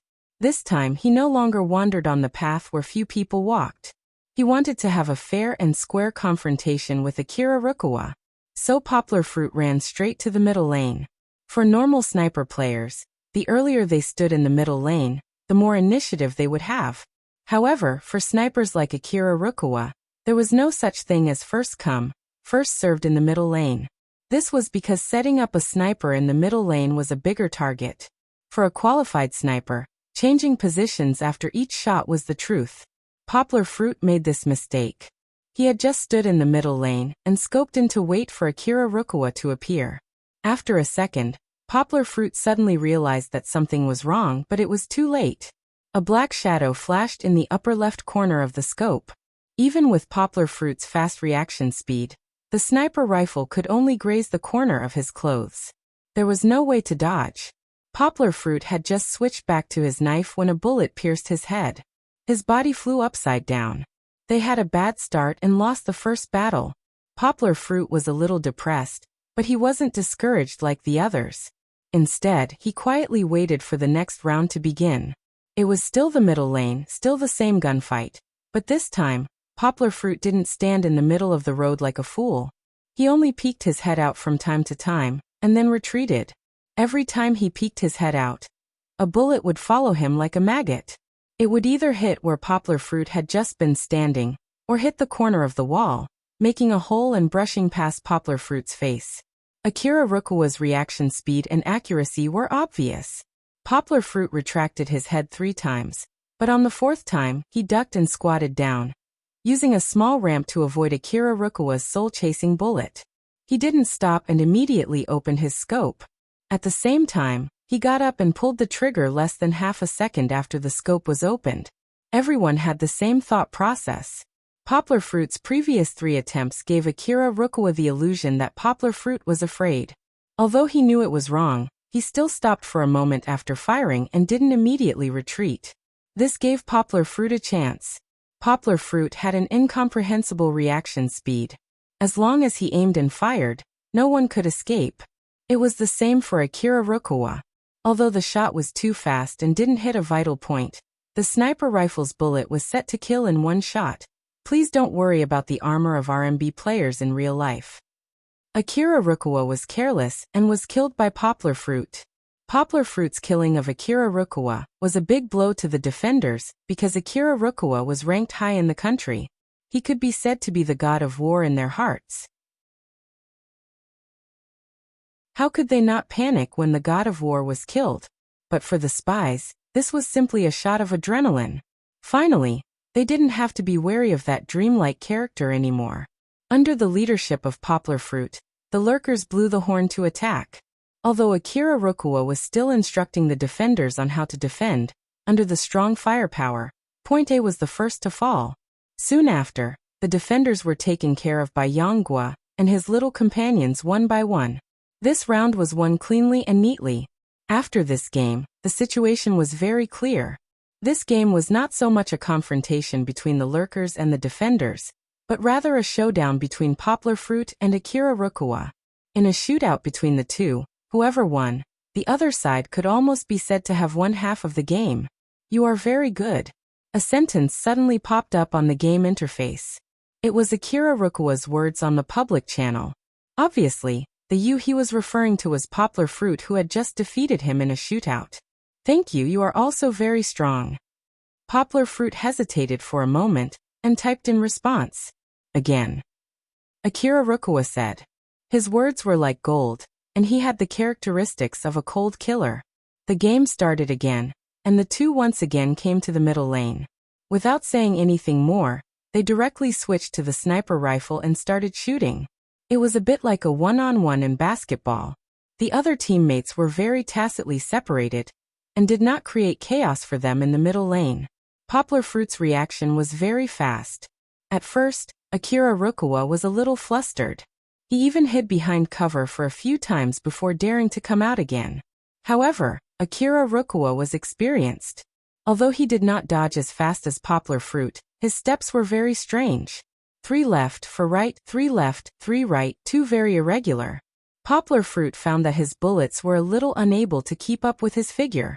Akira Rukawa was not only dodging, but he was also adapting to Poplar Fruit's shooting rhythm while silently counting down in his heart. 3, 2, 1 now. Akira Rukawa suddenly stood still, and then picked up the cannon that had only fired 2 shots. When he scoped in, Poplar Fruit was hiding in the corner. The cannon was very heavy, but it did not hinder the speed of Akira Rukawa's sniper. Before Poplar Fruit could completely hide half of his body, the bullet had already caught up to him. Poplar Fruit only felt his body tremble, as if he had been struck by lightning. The screen quickly dimmed. Dead. Poplar Fruit was a little surprised. He had already realized that changing bullets would bring him danger, but he still overestimated his dodging speed. Master. His strength is too strong. Poplar Fruit's eyes burst out, and his heart was boiling. It was rare to meet such a strong opponent, and it was rare to meet an opponent who could go back and forth with him, and even lose more than he won. So what if he lost? I want to turn it around. Poplar Fruit's fighting spirit was even stronger. He was 120% focused. At the beginning of the next game, he stepped back into the middle lane again. Although Poplar Fruit's experience was far less than Akira Rukawa's, he had one advantage. He learned things very quickly. Akira Rukawa's footwork to dodge the bullets was dazzling, but it was not difficult for Poplar Fruit. With his extraordinary reaction and memory, Poplar Fruit could not only see clearly, but also form a 3-dimensional image in his mind to simulate. At the beginning, Poplar Fruit did not have the agile body like before. Instead, he staggered like an old man. He was trying to use Akira Rukawa's method of dodging bullets. Only Poplar Fruit would practice new footwork in such a dangerous situation. Only Yonggwa was able to dodge Akira Rukawa's bullets time and time again by relying on his slightly faster reaction time, and time again. If it were someone else, they would not be able to learn well, and might even lose themselves. However, Poplar Fruit still died. Because he had tried a few times and found that he was getting more and more proficient, and he didn't need to do extra dodging to avoid the bullets. He was a little proud, but when he was proud, he would get carried away. He kept tapping with his left hand, and one of his fingers accidentally slipped. He didn't press the right button and stayed in place. Akira Rukawa naturally would not let go of such a good opportunity. The bullet crossed time and space and penetrated Poplar Fruit's body. He helplessly fell down. Although he fell, Poplar Fruit was still in high spirits because he learned a footwork to avoid bullets. In the next game, Akira Rukawa would not be so easy. Was there a next game? No. If the lurker lost this round, Yongwa's team would also lose. The previous consecutive losses, and the losses in the last few rounds had already reached the point where the game was over. Poplar Fruit was not willing to give up. He just exited the game and returned to the game interface. He typed a string of words. Akira Rukawa, let's play another game? Okay. Akira Rukawa responded readily. They were evenly matched. How could he not think the same? Not everyone was like Poplar Fruit, who was not afraid in the face of Akira Rukawa's tricky sniper rifle. Many lurkers left the room. After seeing a few defenders leave, Poplar Fruit's teammates jumped to the opposite side to hug their thighs. However, this was not important. Poplar Fruit did not care about the strength of his teammates or the other players in the enemy camp. He just wanted to fight Akira Rukawa to his heart's content. It was the same as the previous game. Poplar Fruit and Akira Rukawa fought happily in the middle lane. There were also some players who did not understand the situation and wanted to sneak attack in the middle lane. However, Poplar Fruit and Akira Rukawa would not let them do as they wished. When someone came, the two of them tacitly put down their guns and let the other side have the time to deal with the troublemaker. Yongwa discovered that the footwork he had just learned to dodge bullets not only gave him the convenience of dodging bullets, but also gave him a kind of reverse thinking. In the past, when he played with sniper rifles, the opponents he encountered rarely used their brains to think about what to do during micromaneuvers. They relied more on their instincts to control their characters. Therefore, when they dodged bullets, their movements were wide and wide. This allowed the sniper to often have a good effect when he sniped them. However, it was different when it came to players who knew how to dodge bullets. For example, Akira Rukawa had a completely different pattern when he moved left and right.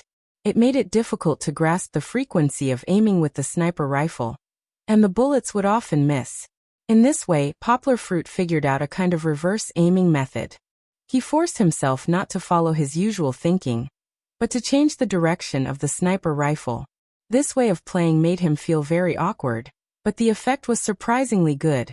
Since the second game of this game, Akira Rukawa had not been able to avoid Poplar Fruit's reverse sniping for 3 consecutive games. His consecutive losses surprised his teammates. Was this still the Sniper King Akira Rukawa, who had just defeated the lurker? Akira Rukawa realized that something was wrong, and began to play steadily. He did not want to fight to the death with Poplar Fruit in the middle lane anymore. But how could it be that simple? At this time, Poplar Fruit had completely recovered, and was even much better than before. How could the crazy Poplar Fruit be avoided just because he wanted to? Poplar Fruit was not only constantly flick sniping and flash sniping, but also used blind sniping to kill an opponent using an M4A1 in close combat in special terrain. 3-1-4-1-5-1. The defenders were getting more and more listless, and they could not find the rhythm anymore. On the other hand, the lurker was jubilant. The enemy was suppressed by their own sniper, and victory was in sight. But it was too early for them to be happy. Hey, where's Hero Condor? In the next game, the teammates realized that Poplar Fruit's character was standing still. Their charge was like a spear without a spear, and they could no longer break the game. We were about to win. Why did he disappear? Song Ji-won looked at the empty seat and typed helplessly. He went to answer a call. The whole team was cursing and swearing, and even Song Ji-won was complaining in his heart. Poplar Fruit, you're cheating us. This is the last public chapter. Xiaohan was still very sincere. Before the novel was published, he had already posted all the plots that everyone didn't like. As for the paid chapters, everyone could rest assured and read them. Xiaohan promised that there wouldn't be any more games or basketball plots. After writing for so long, the book was finally published. To Xiaohan, this book was like Kiki to Poplar Fruit. It was his treasure, and Xiaohan will work hard to make it even more exciting. I hope everyone will support him. Looking for first order, looking for recommendations, all kinds of requests. Omega.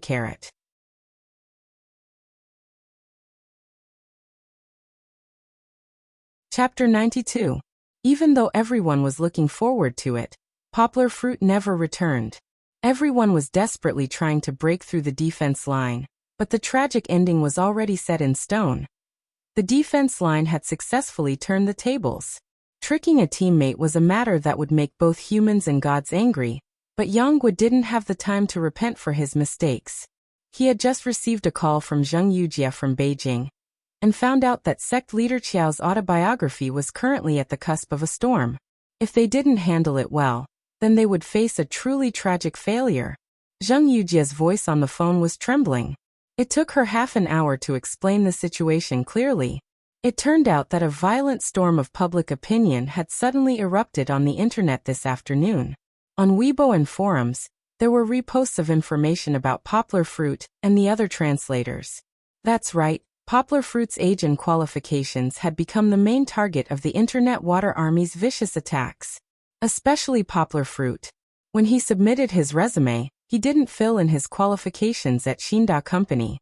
Therefore, he was still the same as he was half a year ago. He graduated from his undergraduate degree with mediocre grades. He didn't have any translation qualifications or experience as an independent translator. After working for a year, he left his job and stayed at home. The biography of a famous person that millions of people were looking forward to was actually translated by someone with such mediocre qualifications. It was really shocking.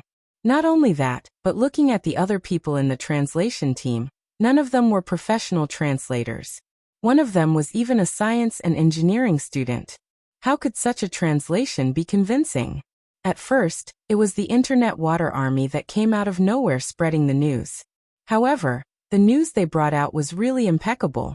There were even photos of Dongxin Publishing's stamped letter of appointment. Everyone accepted the news with some skepticism. Then more and more Fruit fans and sect leader Qiao's fans began to abuse and vent. Their love for Apple and for leader Qiao was so deep that they could not accept anyone tarnishing anything related to leader Qiao in the slightest. Not only did they question Poplar Fruit online, but they also expressed deep disappointment in Dongxin Publishing. They had already linked Poplar Fruit's low qualifications to the quality of his works. Some people even said on the internet, "If you don't want to do it well, then don't accept it. You've translated it into a lousy work, and you still want us to pay for it? I'm telling you, I'm not buying anymore. Cancel the order."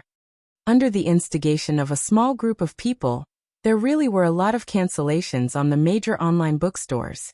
The incident only lasted for one afternoon and one night, but the situation had become very bad.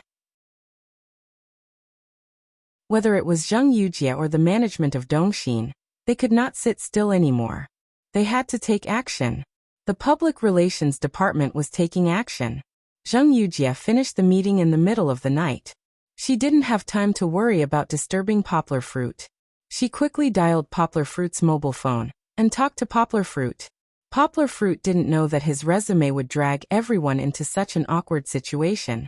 But he understood that this was not the time to regret and reflect, nor was it the time to find out who leaked the secret. The most important thing now was to respond. He calmly comforted Zheng Yujie, who was a little flustered, and then said gently, "What do you need me to do?" Zheng Yujie hesitated for a moment, then said softly, "Can you come to Beijing? I want to hold a press conference to clarify in public." "Okay, no problem," Poplar Fruit answered firmly. The remuneration for the translation of sect leader Qiao's biography had been transferred to his card, which meant that whether the book sold well or not, it had nothing to do with him in terms of profit. But for Poplar Fruit, this book was like his own child. He wanted to protect it just like how he protected Kiki. It was just a press conference, and Poplar Fruit was not afraid of those who questioned him. He wanted to prove to those who spread rumors and looked down on him that they were all wrong. After hanging up the phone, Poplar Fruit pondered for a moment. Then he clapped his hands and stood up with a smile. Poplar Fruit was confident that he could deal with their doubts during the press conference. He would deal with whatever came his way. It was useless to be anxious now. Don't think that Poplar Fruit stopped learning after taking on all kinds of translation tasks. He still took some time out every day to further his studies.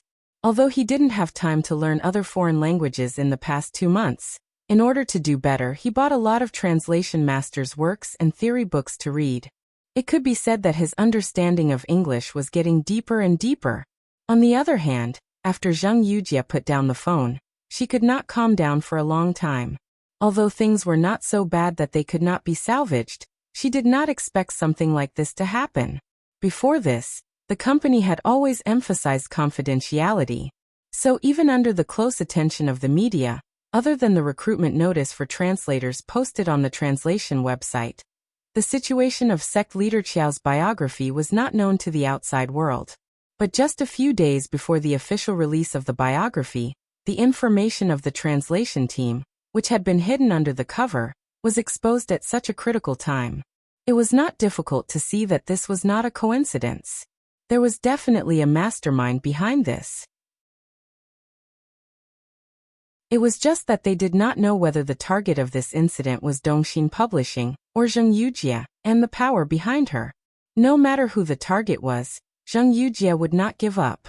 She picked up her phone again, walked into the office, closed the door, and dialed a number that she did not often call. When she returned to the study, Song Jiwen rushed over and grabbed Poplar Fruit's neck angrily. He swung Poplar Fruit around like a noodle.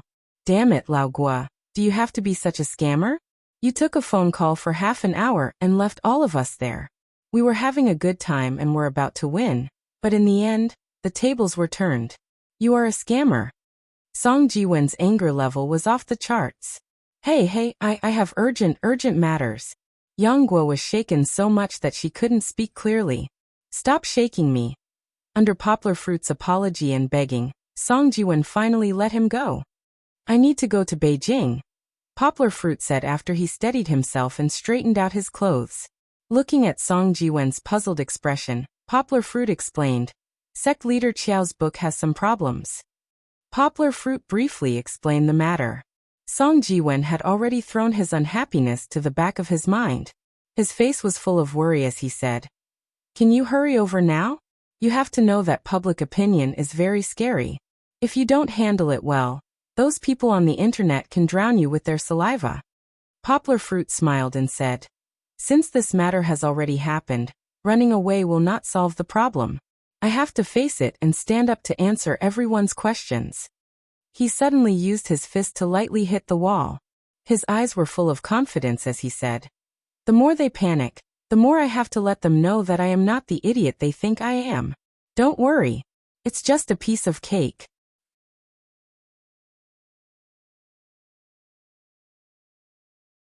Chapter 93. After getting off the plane, Poplar Fruit carried his bag and went to retrieve the large luggage. Although it was heavy, it was nothing to Poplar Fruit, not to mention that it was pulled by a lever. Walking out of the corridor, the coldness of the airport's air conditioner brushed against their faces. Poplar Fruit quickly covered Kiki's body with clothes. It was easy for her to catch a cold due to sudden changes in temperature. Kiki had just recovered from her cold, and her body was still very weak. It was not good for her to have a relapse. Kiki, who was not sleepy, was very energetic. She sat in her father's arms and looked around. It was a new environment, and it seemed to be different from where she lived. The air, the clothes, and the appearance of people. Kiki's big round eyes rolled around, and no one knew what she was thinking. Lie down, lie down." Kiki waved her small hands and called out in a strange tone, "You have to call me Dad, understand? Dad. Poplar Fruit pulled the luggage forward and educated his daughter. The Yang-style recorder began to loop again. However, the teaching mode did not last long. Poplar Fruit saw Zheng Yujie, who came to pick them up from the airport. Wearing a black leather jacket and black trousers, Zheng Yujie stood there gracefully with her hands crossed in front of her chest. She was very tall even without wearing high heels. Her eyes could not be seen, but under her short hair, her delicate face was as cold as ice. This queen-like demeanor made many men who wanted to hit on her shrink back. Poplar Fruit was shocked. He had not seen Zheng Yujie for a few days. How did her aura change? It was like a strengthened version of Duan Xueqing. Could it be that the two of them had merged? However, their coldness was not of the same type. Duan Xueqing's coldness was an innate coldness, like a snow lotus on an iceberg, aloof from the world and untainted by the mortal world. On the other hand, Zheng Yujia's coldness was a coldness that was a mixture of pride and indifference. Perhaps this had something to do with her childhood experience. She could be so confident that she despised everything, as if she was the queen and the world should crawl under her feet. Seeing Poplar Fruit, Zheng Yujie calmed down a little. She wanted to take the luggage from Poplar Fruit, but how could Poplar Fruit agree? He was not even willing to give her the small bag in his hand. Poplar Fruit smiled and said, "You can lead the way." Zheng Yujie stuck out her nose at him and shook her head handsomely as she led the way. Her long and slender legs were like pendulum clocks as she walked in large strides. In an instant, she had pulled a long distance ahead of her. Yang Guo could only smile bitterly as he jogged behind her. Could it be that Zheng Yujie's period came today? She was so irritable. It was better not to provoke her. Zheng Yujie was driving a white Maserati. The slender body of the car was very beautiful. It had an unusually distinct sports style, and was decorated with a high-profile trident logo. It attracted the attention of passers-by. The luxurious interior of the car dazzled Poplar Fruit, but the most unforgettable thing was the sound of the twin-turbocharged engine when it started. It could make any man's blood boil. Even Poplar Fruit, who did not know much about cars, had the urge to play with it. After driving for a while, Poplar Fruit found out the reason for Zheng Yujie's bad mood. It turned out that during the few hours that Poplar Fruit was flying in the air, the Internet Water Army had finally revealed their trump card. They revealed information about Zheng Yujie, who was the deputy editor and the manager of the book's publishing project. They vaguely told the netizens that Zheng Yujie's family background was very strong, and that she had obtained her current position through improper relations. However, she had no ability, and stubbornly chose a group of hotheads to translate the book, which led to the failure of sect leader Qiao's autobiography. When creating a rumor, it had to be 30% true and 70% false. It was difficult to distinguish the truth from the lies, and it was the easiest to fool people. The netizens were convinced by this statement, and the spearhead of the crusade began to be pointed at Zheng Yujie. At this time, even a fool would understand that the real target of the whole incident was Zheng Yujie, not the book or anyone else. Zheng Yujie was not worried. She did not have the panic that she had when the public opinion exploded yesterday. Faced with the water army that would not rest until they had tarnished her reputation, Zheng Yujie calmed down. With a high position, one would inevitably become the target of public criticism. If one could not even handle a little bit of doubt or a little crisis, one would not be able to stay in that position for long. This was what Zheng Yujie's grandfather, who was in a high position, had said before. Although people from big families lived like princes in material matters, they were still influenced by the ups and downs of politics, even if they had not experienced it. Compared to the bitter struggle of the upper echelons, this little disturbance was really nothing. Zheng Yujie secretly cheered herself on. Wasn't it just the voices of others who were questioning her? She would definitely be able to get through it. The reason why she maintained confidence in herself was actually that she did not do anything wrong in this matter. It could even be said that her efforts were unimaginable. Not to mention that she used her family's connections to promote the publication of this book. Just the fact that Zheng Yujie worked day and night, working overtime, and doing her best to work on this book made her colleagues admire her. This was also the reason why her colleagues were still unswervingly supporting her since the incident broke out. Zheng Yujie had a rough guess about the person behind the scenes, but what was done could not be undone. The most important thing now was to solve the current crisis of public opinion that was getting more and more intense. As for the person behind the scenes, it would not be too late to slowly settle the score after this matter was over. For the next few days, you should stay in the hotel first. I have booked a room for you. Zheng Yujie glanced at Poplar Fruit from the rearview mirror, who was feeling around in the back seat. And okay. Poplar Fruit nodded in response. He was attracted by this car. In the past, he had only seen pictures of Maserati on the computer. Who would have thought that he would have the opportunity to sit in it? After this matter is settled, I will accompany you to walk around Beijing. I am too busy now. Zheng Yujie said. Poplar Fruit smiled and said, You don't have to accompany me. I am not here to play. Moreover, you have a lot of things to do. Just do whatever you want. Don't worry. Humph. In a place like the old capital, if you go out and walk around, you will either be tricked or lost. If I don't accompany you, who will save you when the time comes? Zheng Yujie said with her nose wrinkled. Ha ha ha. Poplar Fruit could only laugh dryly in response to Zheng Yujie's words. Do you like this car? Zheng Yujie looked at Poplar Fruit's infatuated face and asked. I like it. It is too beautiful. Poplar Fruit said without raising his head while drooling and touching the two-colored leather seat. Kiki's chest was pressed down by her father's chin. She felt very uncomfortable and angrily cried out a few times. She also forcefully patted her father's chest. Ouch, Kiki, use less strength. Poplar Fruit didn't feel much pain, but the feeling of his heart being shaken was still somewhat uncomfortable. He straightened up, grabbed Kiki's small fist, put it to his mouth and made a biting motion. He then stared at her and said, Don't be so violent, do you hear me? In the future, if you hit Daddy again, Daddy will eat you. Kiki didn't hold back and stared at him. However, a smile slowly appeared on her face, and she completely ignored her father's threat. Poplar Fruit was angry and amused. He really didn't know what to do with her. Then you can drive this car for the next few days. I still have a car. Zheng Yujie said. Poplar Fruit was surprised and said with a smile, No need. I have to take care of the child now. It is inconvenient to drive. I will just take a taxi. It is not that easy to call a taxi in Beijing, Zheng Yujie said. It is okay. There must be a lot of taxis next to the hotel.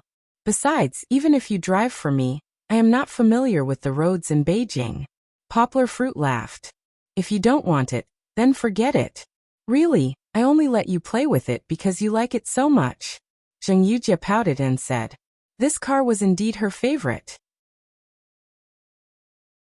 Not to mention her friends. Even her younger brother had not been able to touch this car of hers. Seeing this, Poplar Fruit quickly moved his head through the gap in the middle and said with a smile, Don't be angry. I appreciate your kindness.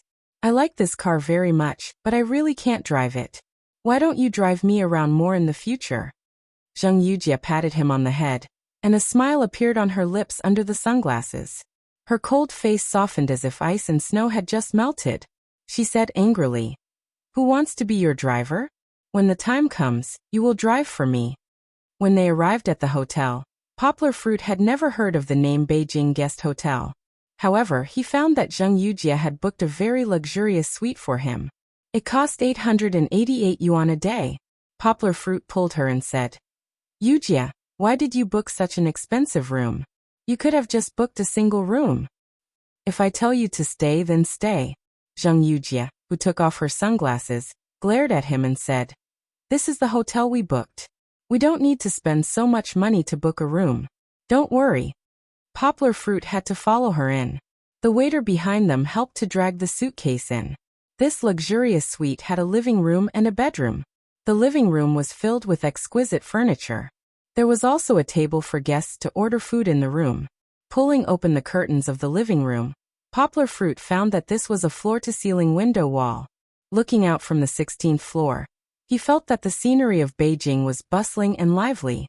If he looked at it again at night, it would be a beautiful night scene painted with neon lights. After sending the waiter away, Zheng Yujie said, I will arrange a press conference tomorrow. What do you think? Is it too late to prepare? Poplar Fruit pointed to his head and said with a smile, No problem. All the questions they will ask and what I want to say are already here. Well, at that time, I will arrange a session for you to answer a question from a professor from Beijing Foreign Studies University.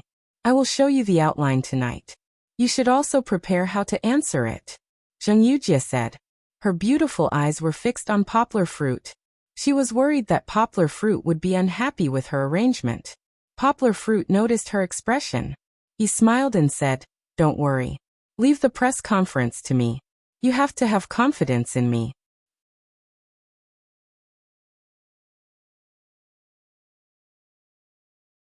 Chapter 94.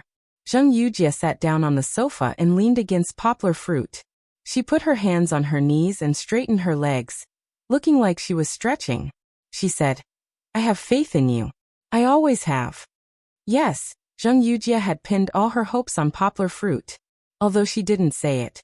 She was hoping that Poplar Fruit would be like a fairy tale, riding a white horse from afar and saving her from the fire and water. After sending the waiter away, Poplar Fruit started to pack up, but Zheng Yujie wasn't in a hurry to leave.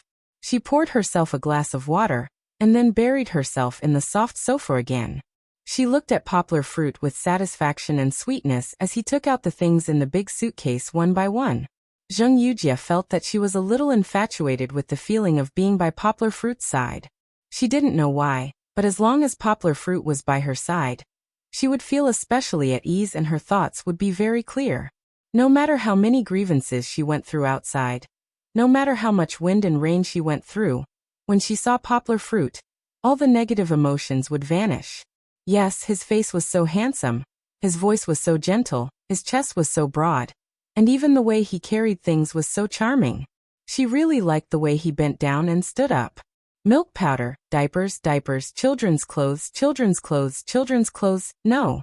Why were they all children's things? Zheng Yujie felt that something was wrong. She stood up and strode over to Poplar Fruit's side, and peeked her head out to look at the suitcase. Kiki, who was on Poplar Fruit's back, was startled by her quick movements.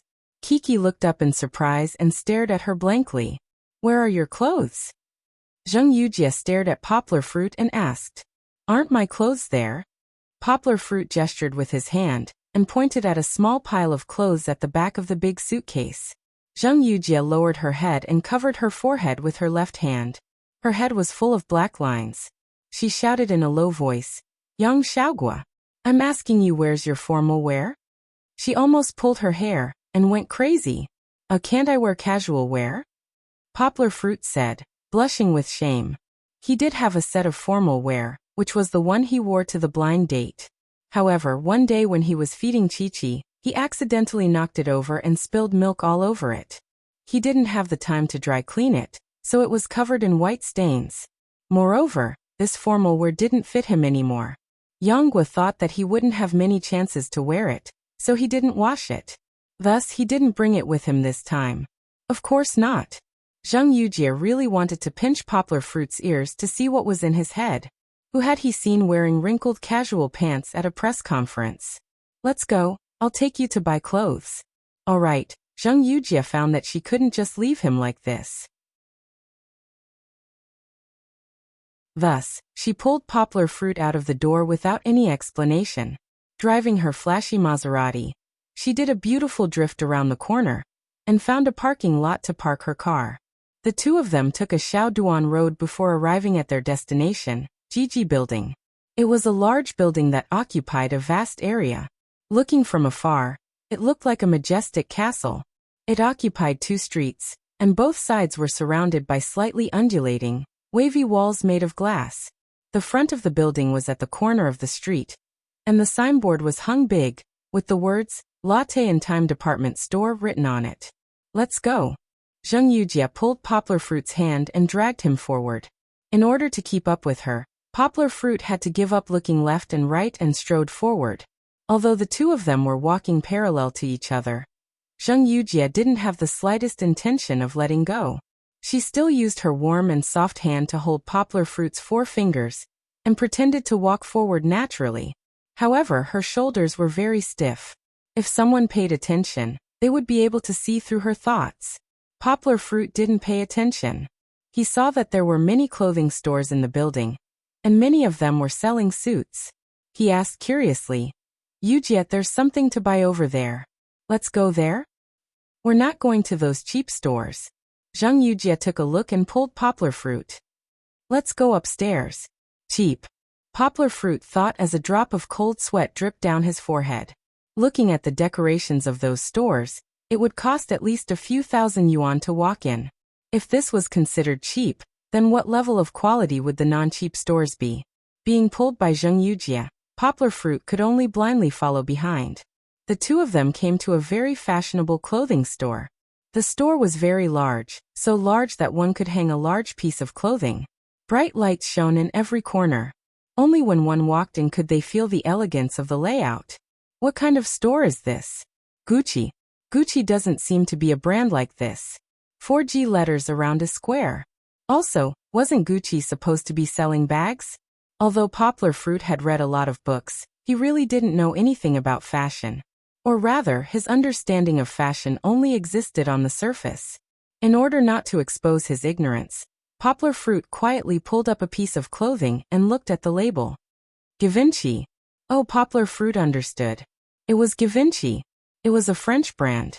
He had read about it when he was learning French. But it seemed that Givenchy was very expensive. Poplar Fruit remembered that it was one of the top brands in the fashion industry. Moreover, it was a big foreign brand. How could it be cheap? Zheng Yujie saw him looking at the clothes and explained to him. Don't be fooled by these clothes. These suits are very nice. Armani's clothes are too businesslike. I don't think you're an old man, so you shouldn't dress so lifelessly. Givenchy is more lively. It's good that it's expensive. It looks good and comfortable. The big brands are very particular about the materials they use. You don't have to worry about money. This time, Big Sister will pay for all your expenses. Moreover, I have a platinum membership card from Givenchy. 20% off. Zheng Yujie waved her finger in front of Poplar Fruit. Where's my card? She wanted to take out her platinum membership card to show Poplar Fruit, but she couldn't find it in her bag for a long time. Zheng Yujie was obviously a regular customer of this store. When she walked in, the store manager replaced the other sales ladies to welcome her. The manager was a beautiful woman in her 30s. She was dressed very maturely. When she walked, her tight skirt wrapped around her perky buttocks shook slightly. It made people feel that the surrounding air was heating up. Little sister Yujie, you haven't been here for a month. I missed you so much. The manager held Zheng Yujie's hand and said affectionately. When she saw Poplar Fruit carrying a baby, her eyes couldn't help but reveal a hint of surprise. However, she concealed it very well. She didn't even show any curiosity about Poplar Fruit's identity, showing excellent professionalism. Big Sister Fong, it's great that you're here. I don't even know who took my platinum membership card. Zheng Yujie laughed. Look at what you're saying. Isn't the card just a symbol? If I'm not in the store, people won't recognize you? I say, you can come whenever you want in the future. Don't worry about not bringing your card. Your appearance is the proof. The manager called Big Sister Fong rebuked. She chatted happily with Zheng Yujie. She even asked the girls under her to bring water to Poplar Fruit, not neglecting him. Zheng Yujie smiled and introduced them to each other. Big Sister Fong, this is Poplar Fruit. Poplar Fruit, this is Fong Min, Big Sister Fong. She's a good friend of mine and the manager of this store. She didn't know whether it was intentional or not, but she didn't introduce her relationship with Poplar Fruit like she did with Fong Min. After greeting each other, Zheng Yujie pulled Fong Min and asked her to find the best suit for Poplar Fruit. Fong Min covered her mouth and laughed. No problem, little sister Yujie. Just wait. I'll find him the most handsome suit. Yonggua listened to her instructions and handed Chi-Chi, who was sleeping soundly on her back, to Zheng Yujie to take care of. She then stood up and followed Fong Min to the men's section. Wow, you're so tall, Fong Min said exaggeratedly. If she didn't stand up straight, she wouldn't know. Poplar Fruit was really tall. She used her hand to compare the height of her head to Poplar Fruit, and found that she just reached Poplar Fruit's chest. Fong Min's figure was more like a southerner. She estimated that she was about 1.6 meters tall, and wore a pair of high heels that were about 7 or 8 centimeters high. Compared to Poplar Fruit, who was now 1.87 meters tall, she was still more than 20 centimeters short. When Fong Min compared their height, she was almost leaning on Poplar Fruit. Although Poplar Fruit didn't feel that there was anything wrong with it, Zheng Yujie was a little unhappy. Her eyes were fixed on Fong Min's chest that was pressed against Poplar Fruit's, and her face showed signs of turning cloudy. The older the ginger, the spicier it was. Fong Min's action was a little exaggerated, but she had an ulterior motive. When she saw Zheng Yujie's nervous expression, there was a flash of pride and understanding in her eyes. Sure enough, there was a girl involved. Of course, she didn't dare to play too much. After getting the information she was curious about, she immediately distanced herself from Poplar Fruit and started to arrange clothes for Poplar Fruit with a serious face. This made Zheng Yujia's tense expression ease up. She hugged Kiki and watched quietly from the side. "What size clothes do you wear?" Fang Min asked. Poplar Fruit scratched his head and said awkwardly, "I forgot." He really didn't know. Previously, when he was growing taller, many of the clothes he bought didn't fit him. Later on, he deliberately bought a bigger size and wore them loosely. Slowly, they fit him. In the 2 months that he had been translating sect leader Qiao's autobiography, Poplar Fruit's height slowly stabilized. However, after he stopped growing, Poplar Fruit didn't buy any new clothes. Fang Min looked at him speechlessly and thought, could it be that he's a young master from some family? He doesn't even know how to buy clothes. But that can't be right. How can a young master wear clothes from a street stall? Of course, Fang Min didn't show her unspoken criticism on her face. She still smiled and picked out a few clothes from a row, then compared them with Poplar Fruit's upper body. Finally, Fang Min picked out a pure white base. The collar, sleeves, and buttons were embroidered with unique patterns. It looked simple and elegant. She also found a suitable pair of black trousers and a belt. She smiled and said, "Go change into this shirt first. Put on the shirt, then I'll find a suit for you."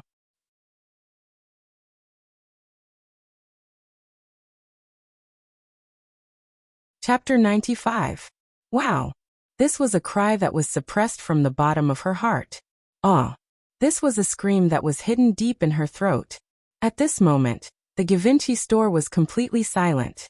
Whether it was the other sales ladies, Fang Min, or Zheng Yujia, they all stopped chatting and became quiet. Their attention was attracted by Poplar Fruit, who had just changed his clothes and walked out of the changing room. So handsome. How come he looks like a completely different person after changing his clothes? The saying "clothes make the man, and Buddha makes the man" was vividly reflected on Poplar Fruit. Previously, when Poplar Fruit was wearing a loose and wrinkled casual outfit, he looked like a middle-aged uncle who had just finished his meal and was going out to enjoy the cool air. No one wanted to take a second look at him. But now, after changing his shirt and trousers, he looked a lot more refreshed. The fashionable and slim-fit shirt showed off Poplar Fruit's thin but well-defined body. Although the black trousers were not paired with bright leather shoes, it did not prevent Poplar Fruit from showing off his extraordinarily long legs. Poplar Fruit's face was not particularly handsome, but it was the kind of face that was more attractive the more you looked at it. His face was very chiseled, as if it was carved by a knife and an axe. Perhaps because he had lived in the countryside since he was a child, he was born with a light bronze complexion, which made him look very masculine. Especially his eyes, which were as deep as the starry sky, made people unable to look away. For a moment, the women in the store could only stare at him, speechless. "How is it? Do I look good?" Poplar Fruit said with a smile. "Bien très bien. Bravo, bravo," exclaimed a tall, burly foreign old man, accompanied by a short, Asian-looking young woman, clapping his hands as he walked through the door.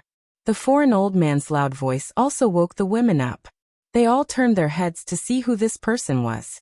The first one to react was Fang Min. She pulled the corner of her clothes, hurried forward, and said respectfully, "Hello, Mr. Artel. I didn't notice you were here. I'm really sorry." The short young lady looked at the old foreigner named Artel and said something in her mind. It was French. Among the people present, perhaps only Poplar Fruit could understand it. It turned out that this young lady was a translator. She had just translated Fang Min's words for Artel. Artel said something with a smile. After the young lady finished listening, she turned to Fang Min and translated. "You don't have to apologize. You are doing a good job by greeting the guests. I came here on a whim." Artel said a few more words, and the young girl translated. "I want to talk to your guest. Please don't mind." Fang Min hurriedly stepped aside and said with a smile, "I don't care. Why would I care?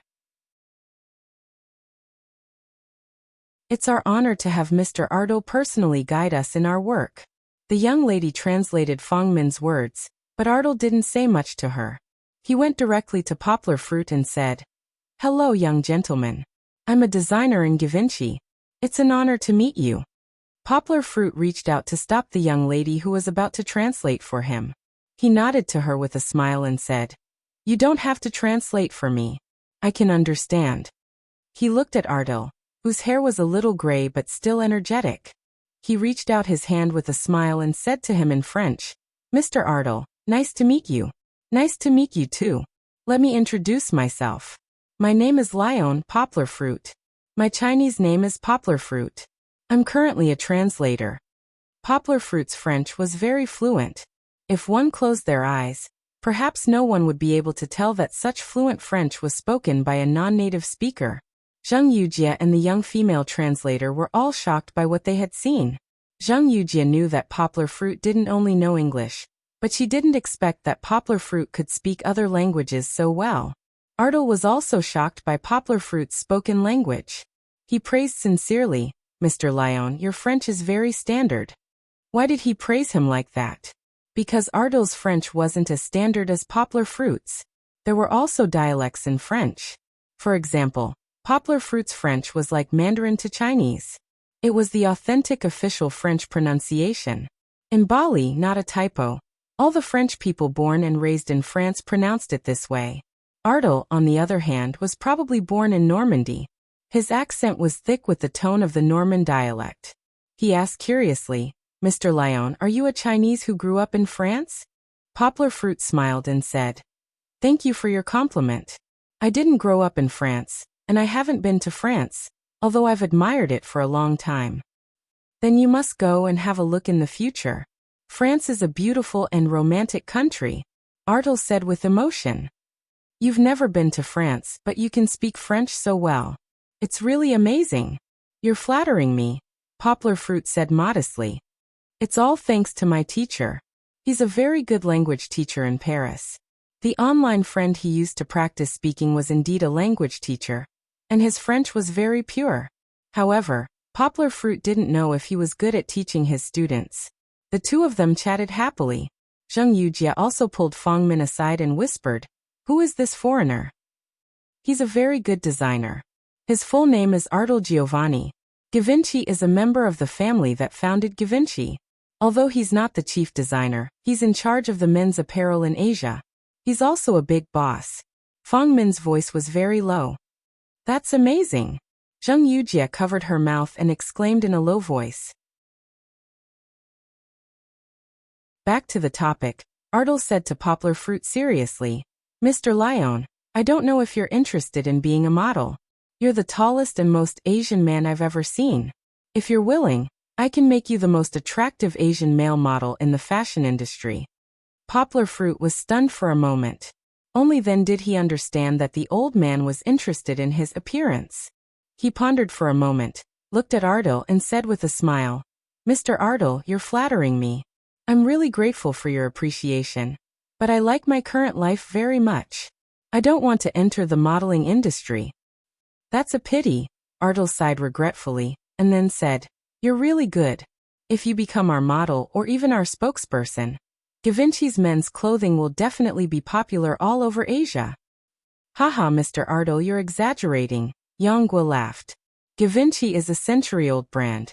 It's not because of models, but because of design masters like you. Givenchy has always insisted on the 4G design concept of genteel, grace, gaiety, and Givenchy, which refers to the gentlemanly style of the founder of Givenchy. I think that's the key to Givenchy's success." Most of what Yonghua said was based on the information she had read about Givenchy in the past. However, flattery won't get through.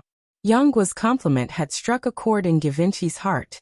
The happiest thing for Givenchy was that there was someone who could agree with the fashion concept his idol uncle had established when he single-handedly founded this big brand. "I didn't expect you to know so much about Givenchy," Ardal smiled happily. "I've talked to a lot of Chinese people. They know the latest fashion trends very well, but they don't care about the classics. You're really good." To be honest, he didn't care about fashion, and he didn't know what the so-called classics were. The reason he could speak so fluently was that he had read a lot of French information on the internet, many of which introduced the fashion industry that French people were most proud of. As a result, he had memorized a lot of other people's comments and research on Givenchy. Poplar Fruit hadn't spoken French for a while. It was rare for him to meet a Frenchman, so he took the opportunity to chat with him. Therefore, he racked his brains to search for information about Givenchy in his memory to cater to Ardal's topic. Mr. Ardal, I've always been interested in the story of how Mr. Givenchy easily turned the situation around when he was attacked by many famous fashion brands from Italy in the 1950s. I can't find any news about that on the internet anymore. Can you answer my questions? Yangwa asked. Yes, Mr. Ardal, Yangwa said. Of course, no problem. It's like this at that time. The more Ardal talked, the happier he became. Looking at his beaming face, in his mind, the friendship between Mr. Givenchy and Ms. Audrey Hepburn was the most important turning point of Givenchy's fame in the world. Therefore, when talking about this matter, Ardal seemed to have endless things to share with Poplar Fruit. The two of them chatted for more than 10 minutes before Ardal remembered that Poplar Fruit wanted to buy clothes. He took Poplar Fruit's hand and insisted on customizing a suit for Poplar Fruit. Yangwa felt very honored to be chosen by a fashion designer from Givenchy. However, time waits for no one. Ardal seemed to want to do everything by himself, from the design to the tailoring. Yangwa had to tell him that the suit would be used tomorrow, and it was too late to order it. She had no choice but to tell him that the suit would be used tomorrow. Ardal sighed. He also knew that according to his meticulous character, he would never allow his work to be done so easily. Therefore, he had to give up. However, he still did it himself, looking for clothes for Poplar Fruit. The 7 employees in the store, including Fong Min, were all ordered by him. One set of clothes after another was taken out from the inner warehouse. Although Poplar Fruit was dazzled by the variety of clothes and thought that every one of them was very good, Ardal was still not satisfied.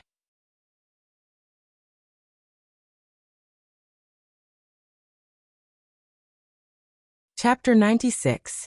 As the manager of a big store, Fong Min was not an embroidered pillow. She rolled her eyes and came up with an idea. She pulled the female interpreter aside and asked her to translate for her. Mr. Ardal, your award-winning suit design from 3 years ago is on display in our store. We have also prepared some samples for customers to try. Would you like to take them out and try them on? Yes, take them out quickly. Ardal's eyes lit up. He urged Fong Min to take them out eagerly, but he was a little worried. Are there any suitable ones? Among the clothes that he had just tried on, there were not many that were suitable for Poplar Fruit's figure, and they were not what Ardal wanted.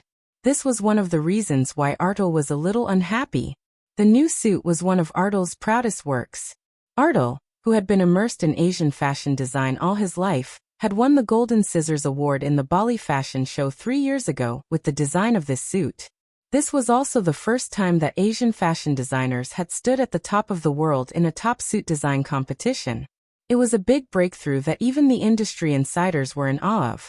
This suit was not fancy, just like the calm and introverted character of Asians. Its design was more retro, but it was not just a classic. It had its own great breakthrough. The special dark pattern on the leader's mouth made the whole suit look very youthful and fashionable.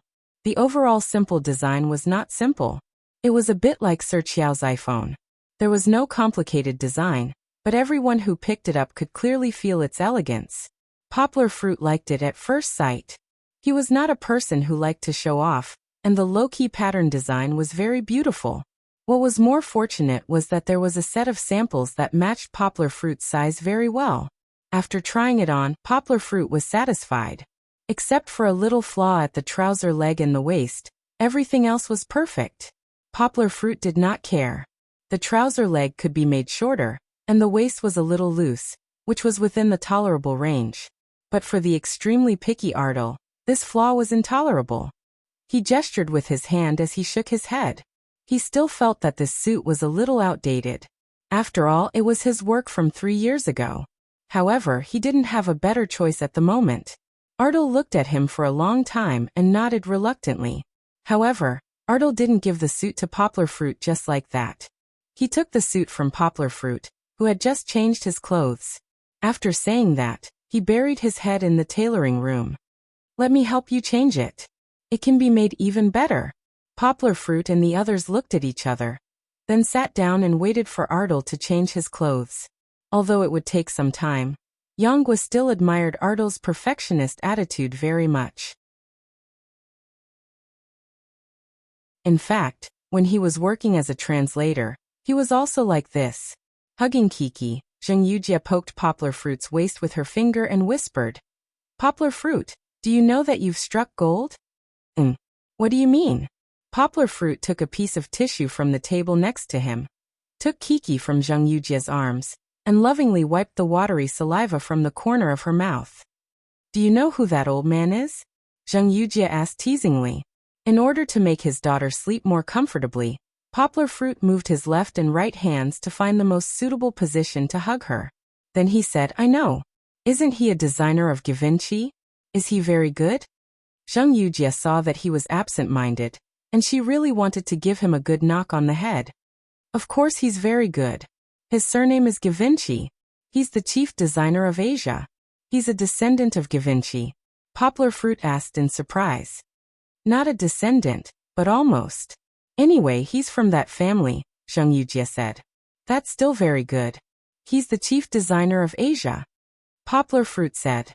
"Yes, you're very good." Zheng Yujie patted Poplar Fruit's shoulder and said with a smile, "You actually got the recognition of a great designer. And he even rushed to cut clothes for you. That's a big honor.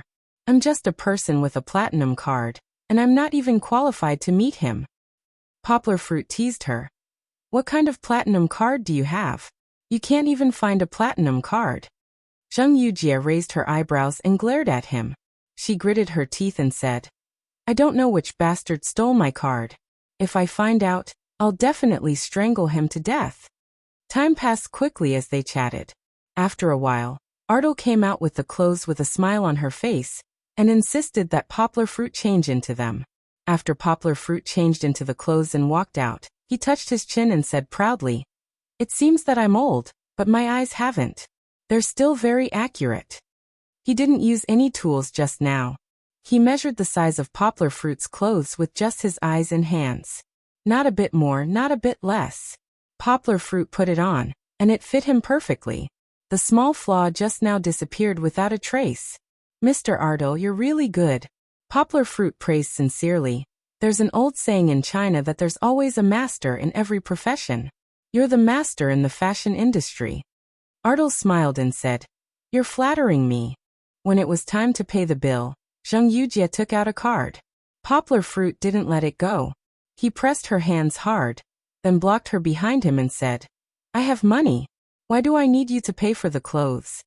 Zheng Yujie pouted. She was very unhappy but also helpless. Poplar Fruit took his card and walked to the cashier, only to be told that his clothes were free of charge. He turned around in surprise and saw Ardal walking up to him with a smile on his face. Ardal smiled and said, "Mr. Leon, although this is the first time we've met, it's really nice to meet you. Take this set of clothes as a gift from me." "How can I accept this?" Poplar Fruit said. "I can't accept it. This set of clothes is too expensive." Yes, it was really too expensive. Poplar Fruit had just glanced at the sample on display in the window. The price tag on it was more than 30,000 yuan. "How can our friendship be measured by money? I designed and modified this suit. It's the best gift for a close friend. Please don't care about the price tag. It's just a number. The most important thing is the thought," said the old man Ardal, with his eyebrows furrowed and his eyes wide open. "What he said is so reasonable that I have nothing to say." Poplar Fruit didn't know why such a thought popped up in his mind. He really couldn't think of any reason to refuse this lovely French old man. Perhaps his pursuit of art was where his self-worth lay. Poplar Fruit had no choice but to accept this expensive gift. However, in return, Poplar Fruit promised Ardal that when Poplar Fruit had time, he would cooperate with Ardal and let him design a set of clothes. After receiving Poplar Fruit's contact information, Ardal smiled happily like a child. He said that if Poplar Fruit was willing to come, he would give him the best price. If Poplar Fruit couldn't go abroad, he could even live in Yangqing for a while. Poplar Fruit waved his hand and said, "Don't talk about money. Mr. Ardal, you said that we are friends. This is just the support between friends." Ardal smiled and said, Of course. The money is paid by Givenchy. If you don't accept it, You're not saving money for me, haha. After saying goodbye to Ardal, Poplar Fruit walked out of Givenchy's store with Zheng Yujie, holding Kiki, who had just woken up, and carrying a large garment bag. Zheng Yujie suddenly patted Poplar Fruit's shoulder from behind. The sound of Poplar Fruit's muscles popping startled Kiki, who was still sleepy. She was startled. She put her arms around her father's neck and looked at him for a long time, but she still didn't understand what was going on. Poplar Fruit looked back at Zheng Yujie.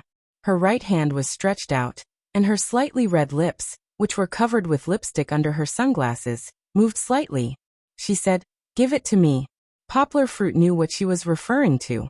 He hesitated for a moment, but still handed the garment bag to her. Although it was really not a problem for Poplar Fruit to hold Kiki and this small amount of clothes at the same time, he didn't want to refuse Zheng Yujie's kindness. From the moment they met until now, she had wanted to help Poplar Fruit many times, but Poplar Fruit wouldn't let her. Although she appreciated his kindness, if she kept pouring cold water on him, no matter how warm her heart was, it would still be cold. In order not to alienate her, Poplar Fruit asked Zheng Yujie to help him carry this light and large bag. Now that the two of them were walking together with Kiki, who was hanging around her father's neck like a koala bear, it felt like a family going shopping. Along the way, they attracted a lot of attention, but Poplar Fruit didn't notice. He just laughed and teased Kiki, teaching her how to call him daddy. Chi-Chi would smack her lips for a while, and then she would grin and giggle for a while. Poplar Fruit was a little worried that she would want to drink milk when she woke up, so he couldn't help but walk faster. Zheng Yujie carried the large garment bag and walked step by step to Poplar Fruit's left. However, she was half a step slower than Poplar Fruit. She looked at him with a bit of bitterness in her eyes as she listened to him and Kiki's laughter. She felt a little unhappy and didn't know why she felt sad. As they walked, Zheng Yujie suddenly grabbed Poplar Fruit. Poplar Fruit turned around to look at her in confusion. Although Zheng Yujie was wearing sunglasses, Poplar Fruit could still feel the cold light from her golden lenses. Her face was tense, and her lips were slightly pursed. He could see that she was gnashing her teeth. Poplar Fruit couldn't help but shiver. Why was she so angry?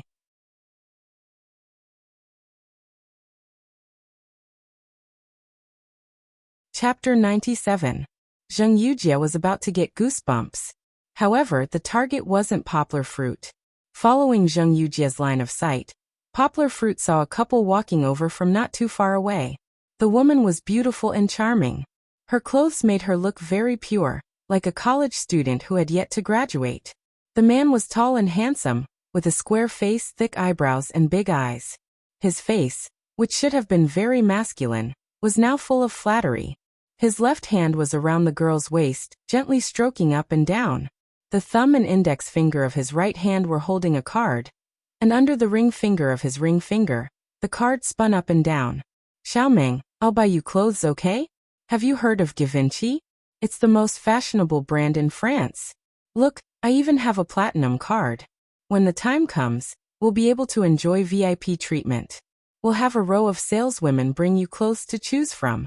I guarantee you'll like it. Is that okay? Come, give Big Brother a kiss. Good girl." The man's voice came from afar, and Poplar Fruit and Zheng Yujie heard it clearly. Poplar Fruit noticed that Zheng Yujie's face had turned even darker. He was confused. Could this man be Zheng Yujie's boyfriend? Oh, it could be. He looked a little young, so he should fit Zheng Yujie's criteria for a partner. Well, although Poplar Fruit was so slow that he didn't realize that she liked him, he didn't know why, but he felt that this good friend of his liked young boys. Of course, Poplar Fruit had never thought of himself as a young boy. Perhaps it was because of Kiki's birth that he felt that he had aged a lot. Was this the legendary melodramatic plot of cheating being discovered? They were still whispering sweet nothings to each other, immersed in the sweetness of each other's ears and temples. They didn't react to the gazes of the people outside. They were about to pass by Yanghua. Zheng Yujie had been holding it in for a long time, and finally exploded. She strode forward and twisted the man's ear with one hand. She roared like thunder. "Zheng Taiming." Ouch, ouch. The man struggled in pain when his ear was pulled, but when he heard Zheng Yujie's roar, his legs went soft, and he almost fell to his knees. He finally turned around, and his expression became even more flattering. Sis, you're here too. Good afternoon, good afternoon. Sis. Poplar Fruit realized that he was wrong.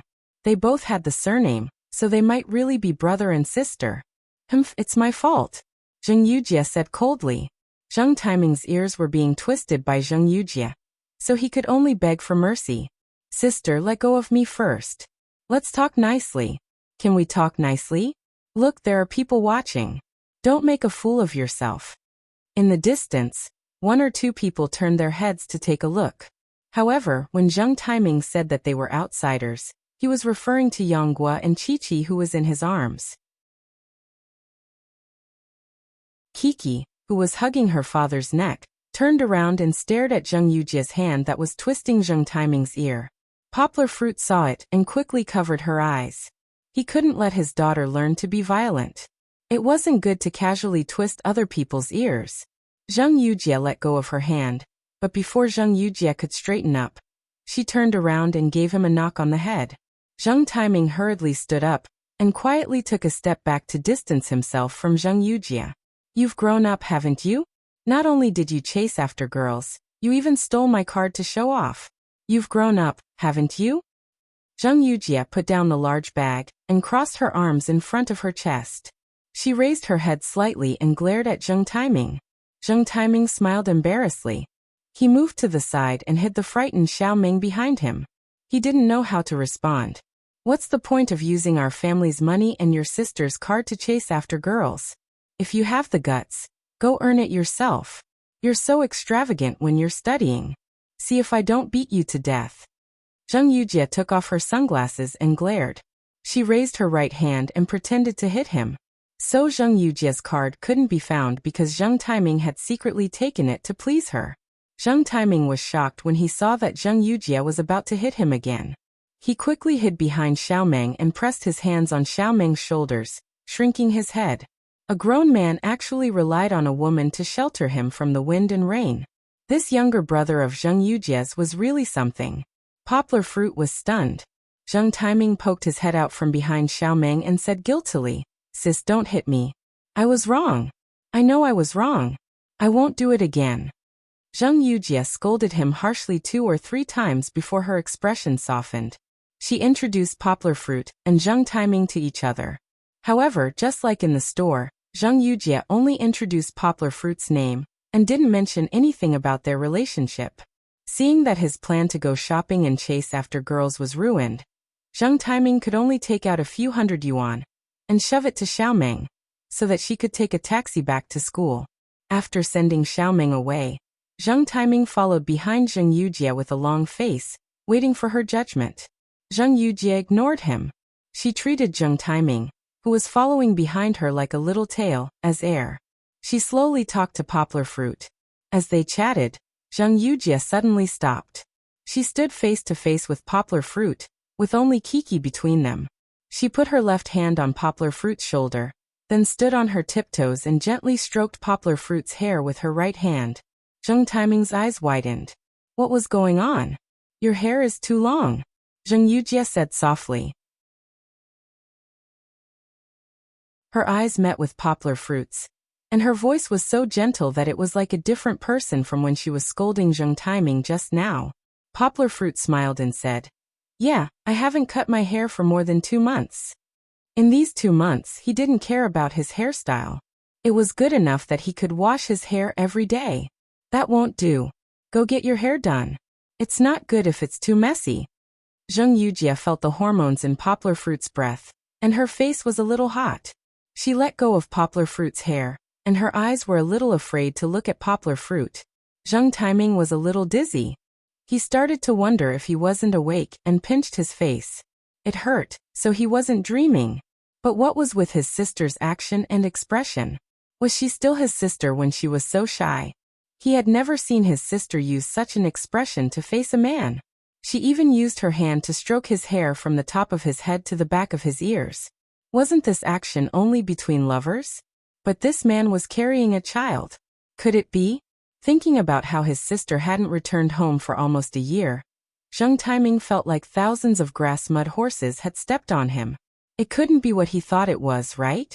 Zheng Taiming's forehead wrinkled so much that the wrinkles on his forehead were all twisted together. Poplar Fruit finally agreed to Zheng Yujie's arrangement. The three of them walked to a hair salon on the 9th floor. Zheng Yujie familiarly asked the very feminine hairstylist, Xiao Xiao, to design a hairstyle for Poplar Fruit. Xiao Xiao's eyes lit up when he saw Poplar Fruit. He pinched his orchid fingers and stroked the hair of Poplar Fruit, who was sitting on the chair. He coquettishly discussed with Poplar Fruit what hairstyle to give him. Enduring the disgust of being touched, Poplar Fruit glared at Zheng Yujie, who was secretly laughing at the side, and agreed with Xiao Xiao. Zheng Taiming was also looking at Zheng Yujie. He watched as Zheng Yujie hugged Kiki and teased her with a smile. He didn't know how to express the strangeness in his heart. Although there might be a problem with his sexual orientation, Xiao Xiao's craftsmanship wasn't just for show. He cut left and right, and the two small scissors were like butterflies flying up and down. Every time they stopped and flapped their wings, a few strands of hair would flutter down. This was also a person who had a persistent and even demanding pursuit of art. Although his movements were very fast, he would stop and look at it again after every dozen cuts. After washing the broken hair on his head, Xiao Xiao applied a hair styling lotion on Poplar Fruit's hair. From time to time, he would take out the scissors and gently trim it. Finally, Xiao Xiao clapped his hands and put down the scissors. He took Poplar Fruit's arm and pulled him up. Then he pinched his orchid fingers with his other hand and pointed to the mirror. Half covering his mouth, he smiled and said, "Little brother Yang, look, isn't this hairstyle much better? It's really good." Poplar Fruit also sincerely praised himself. How should he describe it? Business style? Fashion style? None of them were suitable. Xiao Xiao didn't cut Poplar Fruit's most commonly used short hair. It wasn't the cool trendy hairstyle of the Korean celebrities either. Overall, it was still clean and refreshing short hair. The two sides of his temples were shorter, and the top of his head was slightly longer. However, the cut wasn't very thick. The hair was loosened and fixed with hair gel. It looked very sunny and fresh. However, there was still a short slanted fringe on his forehead. Together with Poplar Fruit's deep starry eyes, there was an indescribable devilish charm. "Kid, you're still very handsome." Poplar Fruit looked at himself in the mirror, and was very satisfied. He also praised himself a little proudly in his heart. Which girl didn't like to be beautiful? Which guy didn't want to be handsome? Although he didn't have the habit of taking care of himself, it didn't mean that he didn't care. Zheng Taiming also realized that Poplar Fruit was very handsome after changing his hairstyle. Previously, when Poplar Fruit was carrying a baby in his arms, his gaze would always be involuntarily attracted to him. Now that he took a closer look, he realized that this man who might be having an affair with his sister was no ordinary person. At the very least, in terms of height and appearance, he was much more outstanding than himself. Poplar Fruit didn't want to fight with Zheng Yujie for the money for the hairstyle. Everyone was watching, and it wasn't good to argue. However, the price for the hairstyle in this kind of clubhouse wasn't low. Even though it was a VIP customer like Zheng Yujie, it still cost 1,666 yuan after a discount. This made Poplar Fruit speechless. To Poplar Fruit, with his current income, it wasn't that he couldn't afford such a service. However, as someone who grew up in the countryside, he had only cut hair in small salons that didn't cost more than 30 yuan for more than 20 years. This kind of extravagant lifestyle was too unreal. It was said that it was easy to go from frugal to extravagant, but difficult to go from extravagant to frugal. After enjoying an extravagant lifestyle, many people were unwilling to be poor. Even if they had to sell everything they had, even if they had to commit crimes, they still wanted to satisfy their desires. After experiencing such a seemingly carefree spending, although it wasn't his own money, could Poplar Fruit still maintain his pure heart? Who knew?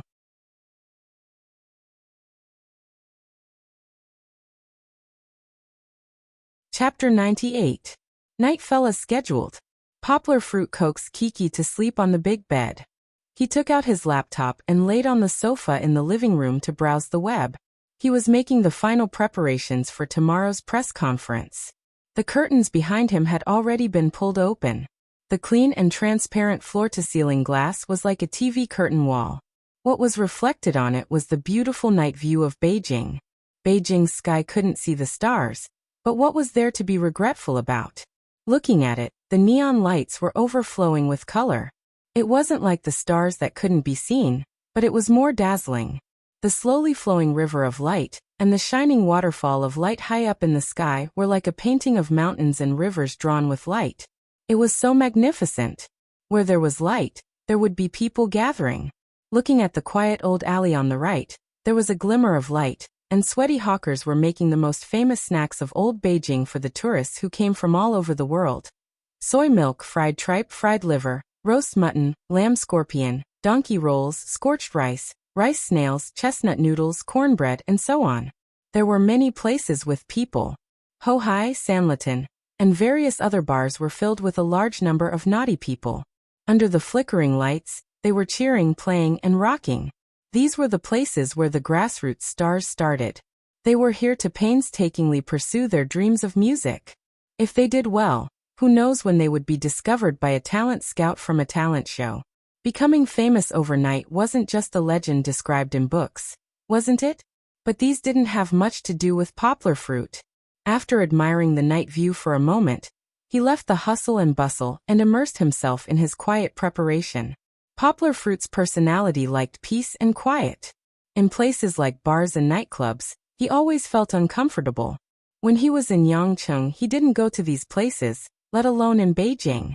But when he wanted to quietly read for a while, things always went against his wishes. Not only that, there was a bang-bang knocking on his door. When he opened the door, he found that it was the young man he saw this afternoon, Zheng Yujia's brother, Zheng Taiming. Zheng Taiming was sweating profusely. He was standing at the door carrying bags of things like he was fleeing. His handsome hairstyle from this afternoon was messed up for some reason. Poplar Fruit held back his laughter and let him in. Zheng Taiming walked back and forth to the door twice before he finished carrying the things. This was with the help of Poplar Fruit. Poplar Fruit was surprised to find that the things Zheng Taiming brought were all baby products. What was the meaning of this?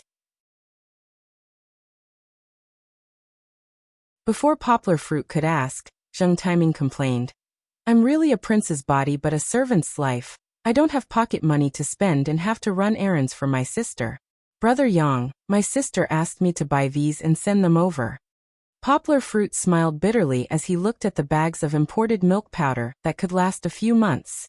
There were also all kinds of branded baby products. He had seen these things in the store before. They were extremely expensive, ranging from a few hundred to a few thousand. He waved his hand and said, Zheng Taiming, you shouldn't have bought these things for me. This time I came to Beijing, I brought enough things. These are too expensive, I really can't accept them. Hey Brother Yang, don't refuse. Don't worry about whether it's expensive or not. It's not like you don't know my sister. She's a nouveau riche. She has nothing at home except for money. She would rather die than give me a little. I really don't know if my parents picked me up from the trash can. Why is the difference in treatment so big? As he rambled on, Zheng Taiming realized that he had strayed off topic. He quickly returned to the topic at hand. Anyway, just accept it. If you don't accept it, my sister will beat me up and say that I didn't treat you well. She won't. Don't worry, I'll explain it to her. Take it back. Really, it's too expensive. Just a trip to Beijing, and you're already spending so much money. I won't dare to come again next time. Poplar Fruit said. It's better if you don't come. Zheng Taiming secretly said in his heart. However, he didn't dare to say it out loud. He laughed and said, No way, Brother Yang. I worked so hard to bring it here, and you want me to take it back. Moreover, these are all for children. I can't eat them if I bring them back. It's a waste to throw them away. Don't you think so? Just accept it. AI. Poplar Fruit sighed and helplessly said, Forget it. Just put it down. I'll talk to your sister later. Hee, that's right. If there's anything, just tell my sister. It's hard for me to be stuck in the middle. Oh right, Brother Yang, you have to help me say a few good words to my sister. For the sake of my hard work. Poplar Fruit laughed and said, She still hasn't forgiven you. Yes. When she left, her face was still gloomy. You don't know, but my sister's temper is very bad. Just a small matter, and she would make a big fuss. That year, the Liu family's third son was smashed in the head by her with a beer bottle in a bar. It caused an uproar in the entire Beijing courtyard. There's not a single child who hasn't been beaten by her. Zheng Taiming didn't know what he was thinking. He half-truthfully and half-falsely described his sister as a female demon. Is it that exaggerated? Poplar Fruit suspiciously asked. I think she's a pretty good person. AI, you haven't seen my sister when she was young. At that time, she was one of the 3 evil spirits in Beijing.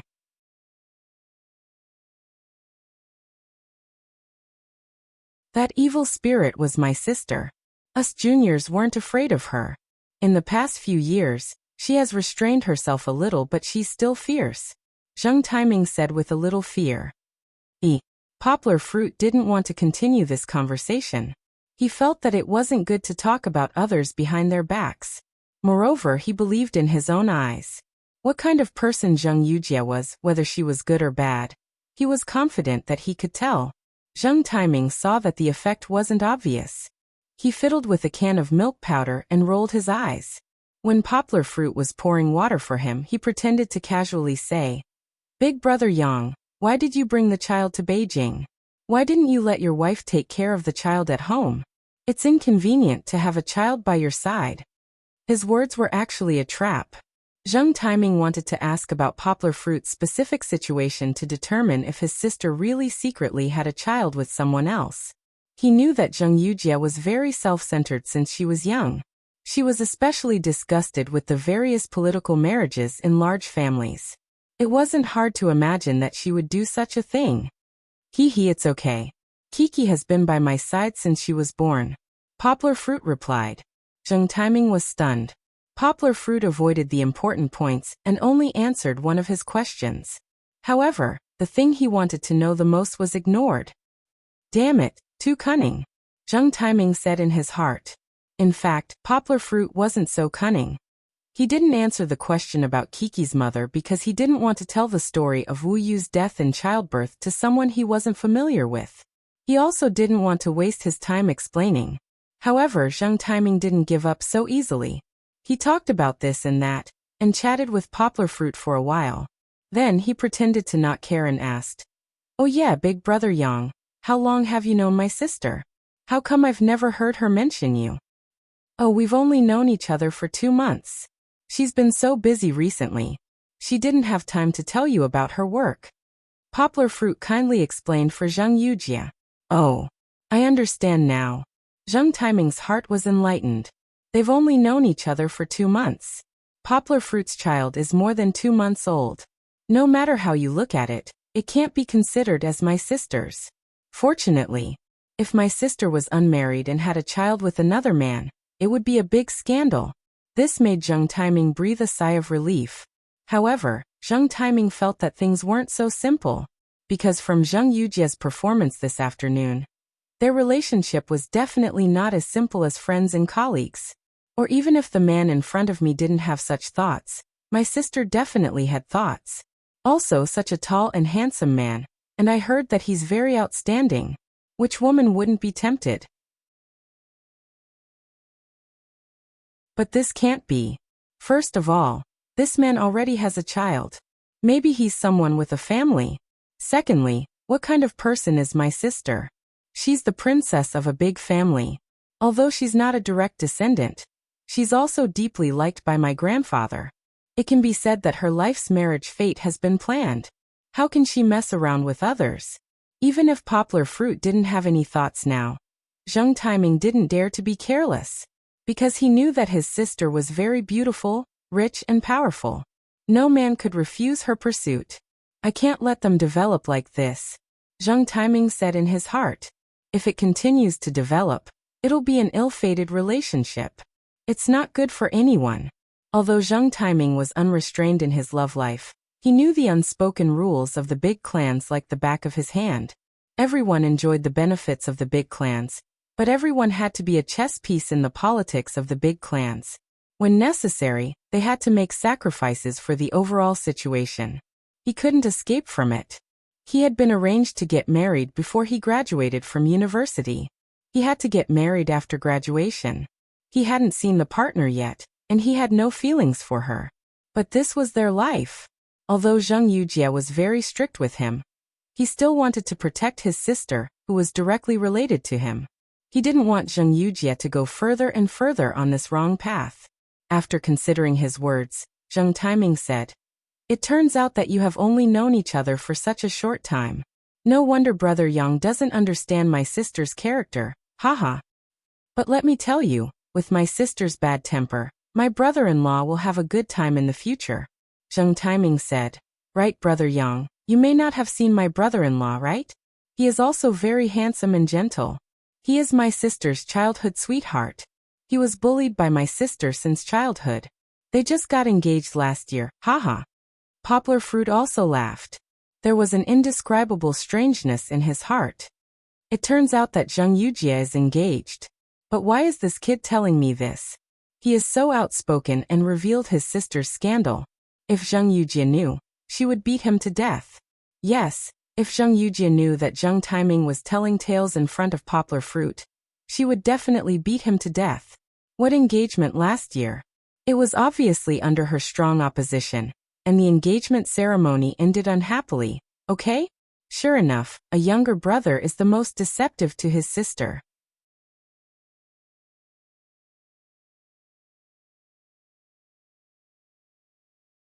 Chapter 99. The press conference was held in the afternoon. In the morning, Poplar Fruit carried his daughter and took a taxi to Dongxin Publishing. He also pushed the baby stroller that Zheng Yujie had given him. Poplar Fruit planned to coax his daughter to sleep before going on stage. Then he would let her sleep quietly in the stroller in another room, and ask one of Zheng Yujie's female assistants to take care of her. The final arrangements were being made in the conference hall. As the only translator in the translation team to attend the press conference, Poplar Fruit was led by Zheng Yujie to meet with the editor-in-chief of Dongxin Publishing, Peng Yu. Peng Yu was the key person in introducing this book into China. Due to sect leader Qiao's careful planning, this biography strictly adhered to his confidentiality standards. This standard was so strict that the media did not get any data about the iPhone 4 shape and specifications before the press conference. Similarly, almost no one in the industry knew about the existence of this book. At the beginning of the year, a middleman secretly contacted Dongxin Publishing and asked if they were interested in importing this book. But when asked about the author, summary, and even publication date of this book, the middleman was tight-lipped and refused to reveal a single word. They did not know who the author was, nor did they know if the book was good or not. Importing such a book was a huge risk. Even Dongxin Publishing, which could import no less than 600 foreign language books every year, did not dare to be careless. Although there was the name of sect leader Qiao, Dongxin Publishing had already published no less than 10 books related to him. Although the sales were good, there were hidden dangers. For such a character who might have been overly discussed and researched, would his books still have any marketing value? No one dared to make this decision. The president, vice president, and editor-in-chief had a secret meeting to discuss it for a long time, but they could not come to a decision. In the end, Peng Yu gritted his teeth and suggested, "Let's take a gamble." Therefore, after some bidding, Dongxin Publishing won the only official biography of Steve Jobs. Even though he had obtained the book, the news was still a secret within the publishing house. Only a few people knew about it. At that time, Peng Yu was in charge of contacting the American publisher, Simon & Schuster. For this matter, he made 3 trips to the United States within 2 months. Even when it was time to recruit translators, the news had not spread. Even after that, the publication of this book had always been kept in a low-key state. Because of this confidentiality requirement, there was a story later on. When Peng Yu's father heard that the United States was going to publish sect leader Qiao's biography, he rushed home excitedly and suggested that Peng Yu quickly look into it.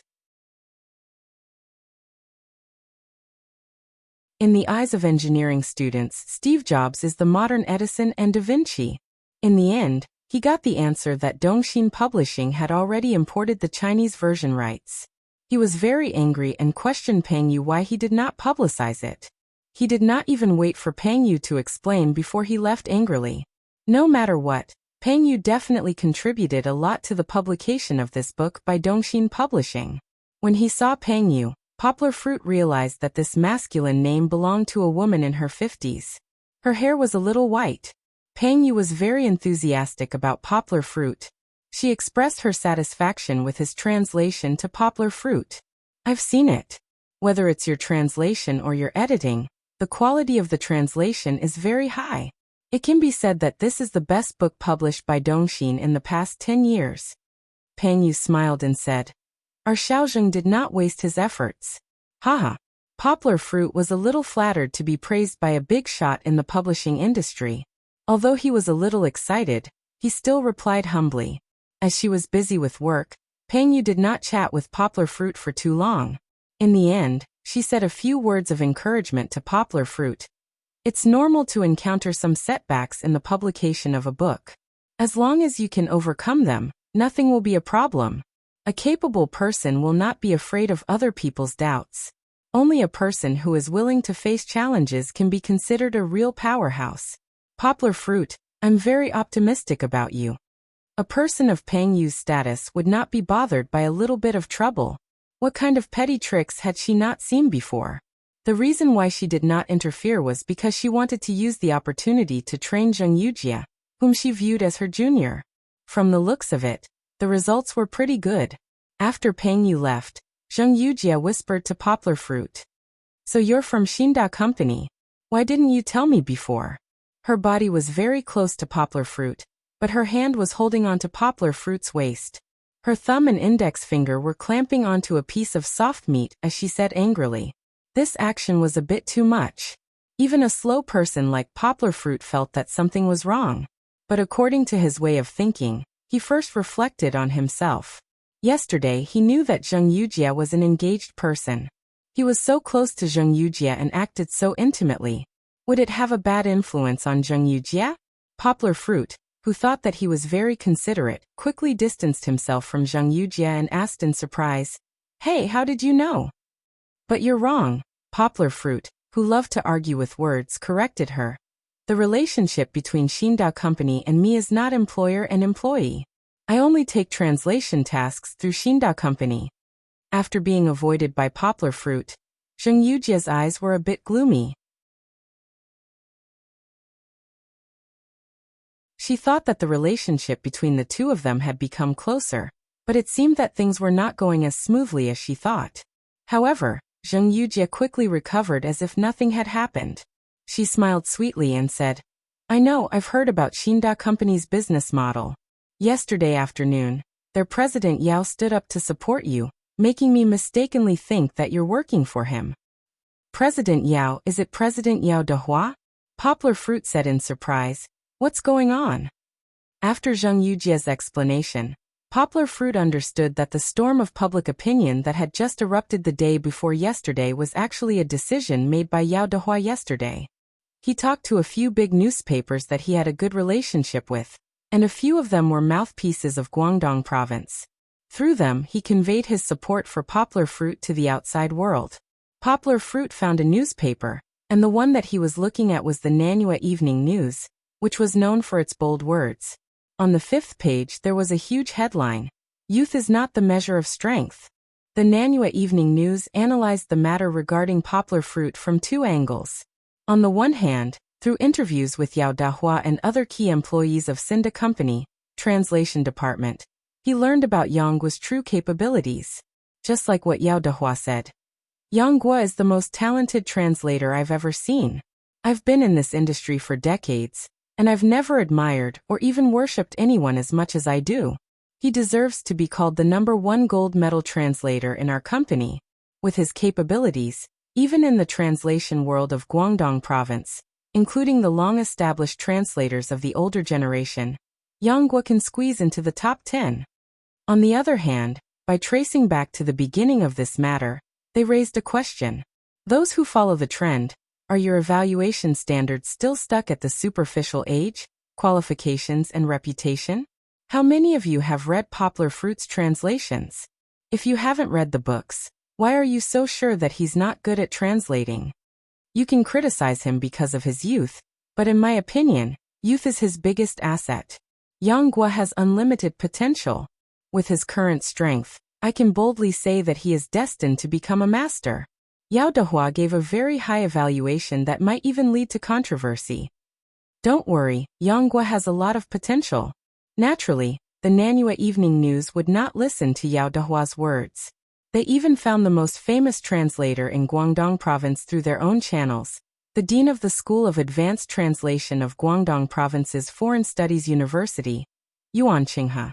Yuan Qinghe looked at the materials provided by the Nanhua Evening News that Poplar Fruit had translated for the pharmaceutical company. He also gave a high evaluation. Excellent quality, amazing and rare. Although his evaluation wasn't as exaggerated as Yao Dehua's, his appreciation and praise for Poplar Fruit was obvious. In the end, the Nanhua Evening News stood from a neutral point of view and concluded, Poplar Fruit's strength and the quality of Steve Jobs' translation. Let the facts speak for themselves. But there's no doubt that youth shouldn't be the yardstick for everyone's evaluation. Because of the reports in Guangdong Province, some unknown information about Poplar Fruit was revealed to the public. The situation on the internet had also quietly changed. The one-sided crusade weakened a lot, and more people chose to observe rationally. This also reduced the pressure on Dongxin Publishing's public relations department. There were countless people who added flowers to the brocade when they succeeded, and only when they were frustrated could they show their true feelings. Poplar Fruit was touched by Yao Dehua's support. Although his eyes were as calm as usual, his trembling hands couldn't hide his emotions. Poplar Fruit knew that Yao Dehua did not stand out to support him. Even if it was support, there was no need for him to go all out. By doing so, he brought a huge potential risk to himself and the company. Because if the quality of the translation after the release of sect leader Qiao's biography was as bad as everyone suspected, then Yao Dehua would really become a big joke in the industry. Even Cinda Company's reputation and image would suffer a blow. Yao Dehua said that Poplar Fruit was the #1 person in Cinda Company, the leader of the gold medal translators. If Poplar Fruit was criticized by the public because of the translation of this book, then Cinda Company's strength would also be questioned by the customers. The translation industry wasn't big, and the slightest news would immediately spread to everyone's ears, not to mention such a hot topic in the country. Poplar Fruit didn't feel pressured by Yao Dehua's trust in him. Instead, he seemed to be encouraged and became more confident. You're tuning in to the Earbook Haven YouTube channel. Don't forget to subscribe and join us on this journey to catch the most captivating stories.